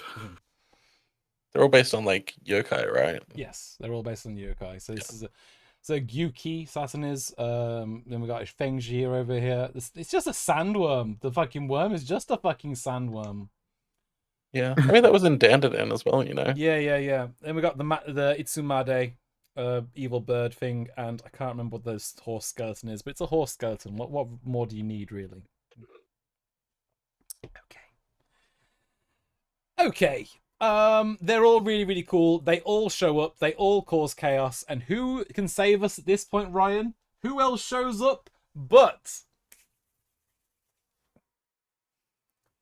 Barfang? No, he doesn't. It's Dorian Broggy from Little Garden. The giants from Little Garden show up. That's right, Little Garden, the ones over here, the one where the wax guy showed up. Those giants show up. They cut the sandworm in two. Just clean slice him in two. Turn up with all of the giant warrior pirates. And they're like, Luffy, Straw Hats, get on the ship, lads. We're out of here. Which is good, because half of them are actually kind of distracted right now, trying to shut off the Vegapunk broadcast. What is Vegapunk saying on that broadcast? He is saying that, actually, One Piece is a post-apocalyptic story. One Piece is a world... I'm sorry for all this, Tia. One Piece is a world which has sunk beneath the ocean. the water level raised so much several hundred years ago that we're actually living on not islands, we're on the tops of mountains. One Piece is a story about a world that climate change or something else already destroyed, and we're just making the most of it. But what Vegapunk makes clear in this is that it was man-made climate change. It was made by weapons, and whatever war they were fighting is not over yet. Okay? Right. Right. Really, really fucking good reveal. There's lots of stuff that foreshadows it before this point, but it all felt silly. It all felt silly. That's why I'm just ending that sentence. It felt Right. somewhat ridiculous, but it's like, oh, okay, no. He was really foreshadowing all of that crap. Yeah, it's like all this stuff that like fans had been like theorizing about for 30 years. Just like all kind of fell into place. Some of it was right and some of it was way off. Yeah, there was lots of stuff about. I remember watching long theories about how Reverse Mountain had the four rivers coming up it and then one going down, and that was changing the water level in one half of the planet and then changing the water level in the other half of the planet. It was like crazy theories that people have theorized about this for years, but they were all a little bit wrong, but it's, a little bit right at the same time. As always with these things. Really, really interesting stuff, but Vegapunk reveals that we're in a post-apocalyptic world. He reveals an ancient fucking war. He's talking about an ancient Joy Boy, talking about factions that went to war before the world government got formed. Lots of vague details, and Vegapunk refuses to say one side is good, one side is bad. He's like, I am just a scientist. I'll just say the facts, But also, there are like demons coming out of pentagrams on his island, so he should know who the bad guys are, really. He's dead at this point, to be fair. But That's not his responsibility. yeah. Luffy and the crew actually cannot defeat these fucking big demons. They're actually way too strong. And before Vegapunk says like the last few lines, similar to Clover O'Hara, they finally do find the snail giving the broadcast, and they do destroy it. There's also a giant robot involved. I've skipped over it. It's literally in the anime right now, if you're watching that shit. Yeah, MF pops up. Goblin 4, this is what I'm talking about right now. I'm skipping over it. It's in the anime right now if you want that shit. You can just go watch the latest episode. Latest episode, Ryan. That's where we're at, by the way. Exciting. Yeah. Oh, Holy God. shit. Okay, so yeah, the whole crew just have to escape off the island. The Sunny gets off of there. They jump on the new Giant Warrior Pirates ship. Actually, these are the old Giant Warrior Pirates. They jump on their ship, and as they're about to sail away, Saturn is coming in for one last fucking attack. And Luffy just starts gassing up Bonnie. He's like, Bonnie, you can do this shit. And Bonnie's like, what? He's like, Bonnie, you can do this shit. You can do it if you really wanted to. And we might have mentioned in the past that Bonnie has the ability to age herself up because of her future power, but she can also pluck an alternate future and make that her reality. And because she's the child, her naivety allows her to believe that some futures are possible that aren't. Like, I know I'm never going to become an astronaut at this point. It's too late for me. I'm 34 years old. But for Bonnie, she thinks she can become an astronaut. Better yet, she saw Luffy transform into the sun god Nika, and she was like, one day, I'm going to do that too. Plucks that future, pops it into reality. She becomes, temporarily, sun god Bonnie. Uses her sun god abilities just like Luffy to punch Saturn in the face. And as she strikes him, giving, she finally has that satisfaction of feeling powerful, being able to take her revenge instead of being this weak and helpless child. And then Luffy comes in with the Dawn Gatling to finish the job. Tears Saturn apart. None of the 5 elders die because they're all too fucking strong and they have like regenerative powers. I'm not gonna lie, they're true demons. Yeah. It's a beautiful finality arc before they sail away on the ship. I will talk about Hachinoso just very briefly, Goblin Forward, because it feels too important to not talk about, quite frankly. Remember I said that the 7 Warlord system got broken up at Reverie? Mm-hmm. Yeah, you remember, Ryan. I know you do. After the 7 Warlord system got broken up, some of the warlords and the emperors just started fighting either with the navy or with each other. And in this case, Blackbeard, one of the 4 emperors, decided he wanted the power of Boa Hancock. He went to Amazon Lily and started fucking things up. At the same time, the navy was there fucking things up with fucking baby Seraphim Mihawk and a few other cunts. It was chaos. Boa had turned most of the enemies into stone except for Kobe and Blackbeard. Blackbeard's holding her by the throat. He's about to kill her, and she's like, if you kill me, your boys are going to be stoned forever. And he's like, maybe that's a risk worth taking. That's when Rayleigh shows up. Rayleigh demands that everyone leaves the island that instant. But Blackbeard's about to take a bunch of slaves with him, and that's when Kobe says, no, take me instead, leave them.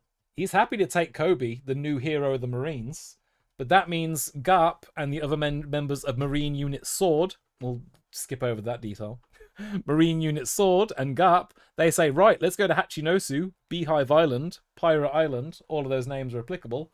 Let's go there and get Kobe back. It's an awesome sequence. First, Perona frees Kobe because she's looking to free Gecko Moria. There's a lot of things happening in this world. First, Perona does that. Gecko Moria was only there because Absalom died there. First that happens, but then Garp shows up. Garp punches the water behind his ship to kick his ship into the air like a fucking ollie on a skateboard, honestly. And just lifts the ship over the island, jumps off the ship, sort of like, comes down like a fucking little bum, and he uses a punch called Galaxy Impact to sort of detonate the ground. I'm not going to lie. A bunch of the Navy sword members show up, start flexing. It's incredibly cool. But Garp has to go up against his own apprentice. One, Kuzan Aokiji, the Iceman, the Ice Admiral. We mentioned he left the crew after fighting with Akainu for the Fleet Admiral title. After that, he joined Blackbeard. Now we're on Blackbeard's island. Garp's gotta fight him. Garp's gotta fight him. It's also one of the best animated fights ever. Everything with Aokiji and Garp, oh god, even the thumbnail's sick as fuck. This isn't so sick as fuck. That looks like shit. It's weird how when you see an AI advert and it looks like shit, I thought you wanted to make it look good. You made that look like fucking ass, bro. That dog is the ugliest motherfucker I ever saw. Okay.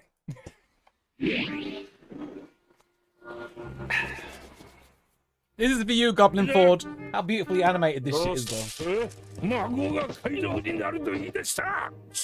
許さんじゃましゃ。知らねえよ。普段おやつ食うぞ。俺は忙しいんだ。大将だぜ。お茶。もう。なあ。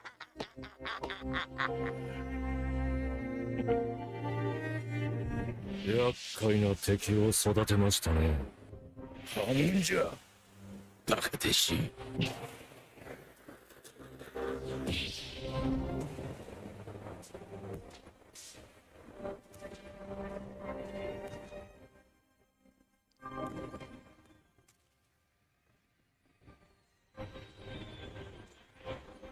All right, it's beautiful, right? It's beautiful. It absolutely is. But it's I love how you can see young Garp in the reflection of his glasses. That's so good. Fucking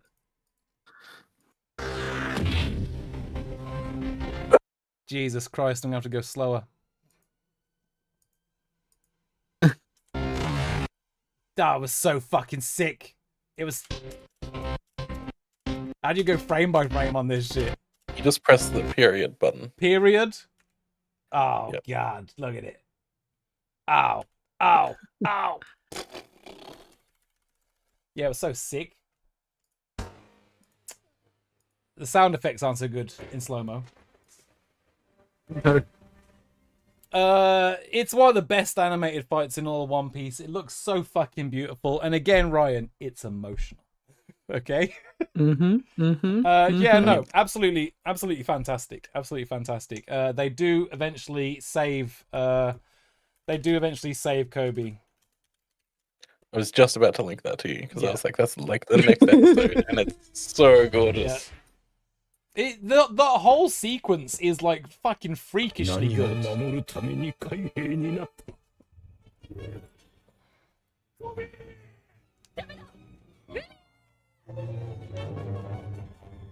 Little baby Kobe when he was weak. なら救える。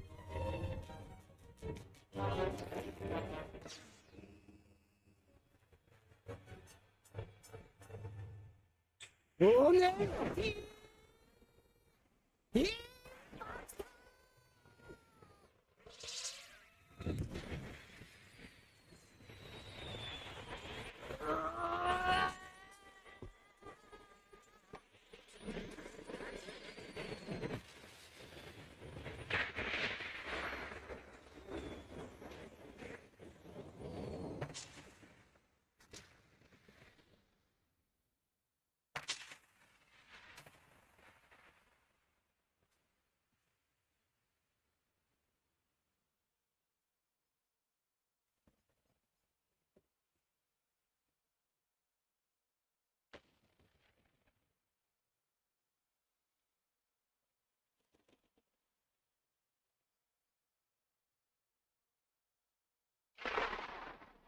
People in this series can do big punches. I don't know if you noticed that, Ryan. I mean, this is Kobe essentially just using like Garb's signature ability. There is, of course, loads of build-up where he's like training in the same way Garp did for years, you know. Yeah. That is essentially Egghead Island with a little bit of Hachinosu show for on the end. Yeah, the scrungly line work is fantastic. I'm not even sure which animator does that, but like incredible stuff. Ever since like near the end of Wano, like with the Onigashima portion and stuff, One Piece has been on like a ridiculous streak, an absolutely generational streak of incredible anime episodes. Not even Dragon Ball Z had animation as good at any point in the whole goddamn series. I'm sorry to say it. Anyway, Egghead Island. Actually, like I don't know. It doesn't. I'm not sure it changes at all. I'm literally like either near the top of this Ninja Enemy or near the bottom of Masterpiece, because I do think it's a top 5 arc. I really do. Yep. Again, if you've been in One Piece for a very long time, you've been looking at all those theories, trying to figure out where the story goes next. This is it. This is incredible. It feels. You're getting told the stories by Vegapunk. He's giving you the mysteries. God, it's good. It's really good. And that is, of course, not the end of the story, because then we move on to Elbaf. Elbaf, the home of the giants, where Dory and Broggy are going to take us. We get to meet Prince Loki. We get to meet Grand Fleet member Hyrudin. Lots and lots of things happen. Lots and lots of things. I mean, one day we'll be able to do a video this fucking long and it's just about the story of Shanks, and that's going to be great. But in this video, he was just he's just that guy that did it. He showed up a couple times. Are we done? Is that One Piece over? Oh my god. Yeah. We did it. Always gets kidnapped, yeah. Is this I'm downloading the image, alright? Is this it? Is this the One Piece list? I think we rated some of the early ones like maybe a bit too high compared to what came for the later ones, but I mean, at the time. Like what? I'm not dropping Drill Island down. Well, it's like I don't know. Is Alabasta better than Whole Cake Island? Probably not. Probably not. I don't know, man. I don't know. Like, it's pretty good. It has a nostalgia factor as well now. It does. It does.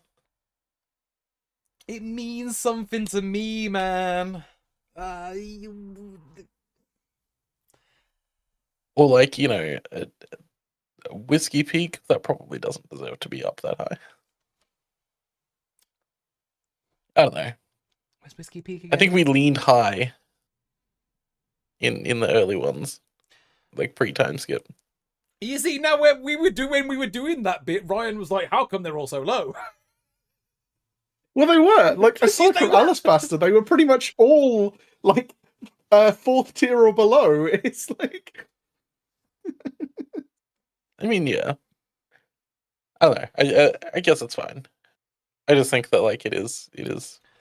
There are I don't know, 17 nostalgia arcs. heavy. In this, I'm saying the top 3 tiers are basically like 17 arcs that are better than most other anime. Then there's this section. I'll do it again, and it has its moments. These are like on par with most other anime, and then Fairy Tail is Fairy Tail, which is a crap anime. So that's how I've ranked them. You can't argue with my nostalgic feelings, and you never will be able to, like, ever.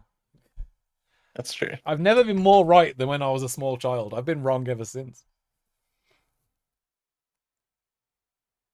Do you believe in the magic of movies? No, I'm just reading the ads at the bottom now. I don't. Oh, wait, they got the Minecraft movie on Sky Cinema? Shit. I'm going to have to watch that. God damn. Are they even available in Australia? I don't think so, right? Like, there's no way. I've got no idea.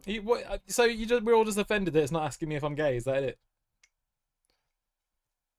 What's the Yeah, I mean, that's what now it's it's asking if you're into movies, like a weirdo. iPhone 17, yeah, just ask me if I'm goddamn queer. Just asking me if I'm goddamn queer again. Oh, it's through HBO Max. I don't want to subscribe to that. I'm not sure I've ever mentioned this before, but since we're on stream and we're definitely going to get cancelled for all of this anyway. When we were kids, one of my friends' dads would, like, anytime he saw us, he'd be like, "Oh, it's the fucking queer patrol! It's the fucking queers in town! It's all the queers!" It's okay, he's dead now.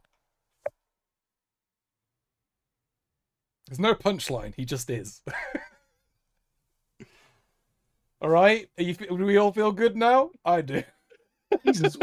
We finished talking about One Piece and this went off the rails immediately. Because every time I open the incognito tab, it's like, "Are you gay?" And I'm like, according to my history, maybe. I was in the patrol. I wasn't in charge of it. I was only like second in command.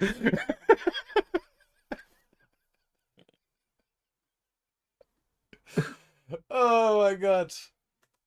Right. That's it. We're done. That's the One Piece ranking. I don't know what has been pushed out of my brain to hold on to all of this, but fuck me.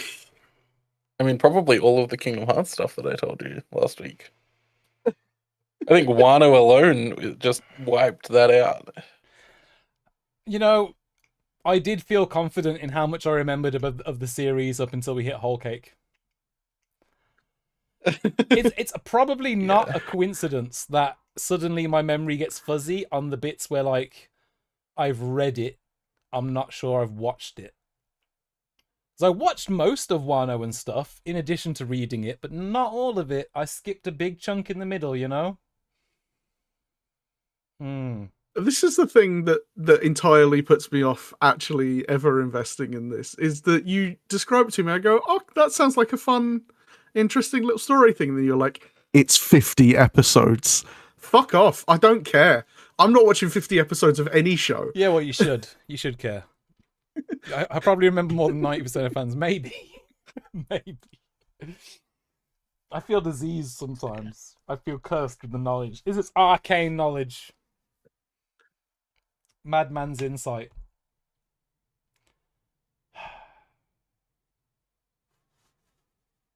Right. Okay. Should we just close the stream and say bye forever? Is that it? Yeah, I guess so. Yeah, fucking later, losers. We might stream RV there yet if you get lucky. Maybe. What else are we going to do for the next 2 days? Come on. Oh, we have to do our food stream. There's that. What do we even... Okay. Yeah, no, I mean, yeah, okay, all right, sure. I can talk about women's wrestling if you want. No. We're just going to, like, all just, like, pull up our different McDonald's restaurants.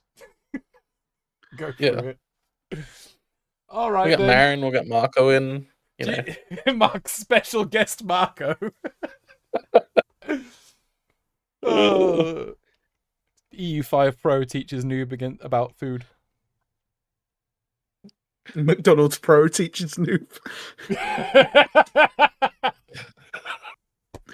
Hell yeah. All right. All right then. What should we do for our like final episode? We should do something special. We should. We'll figure something out. Those won't go back on. It was special. Okay. Okay. I don't have anything else. I'm shutting down the stream. Bye, Tia. Bye, Goblin. Bye-bye. Shut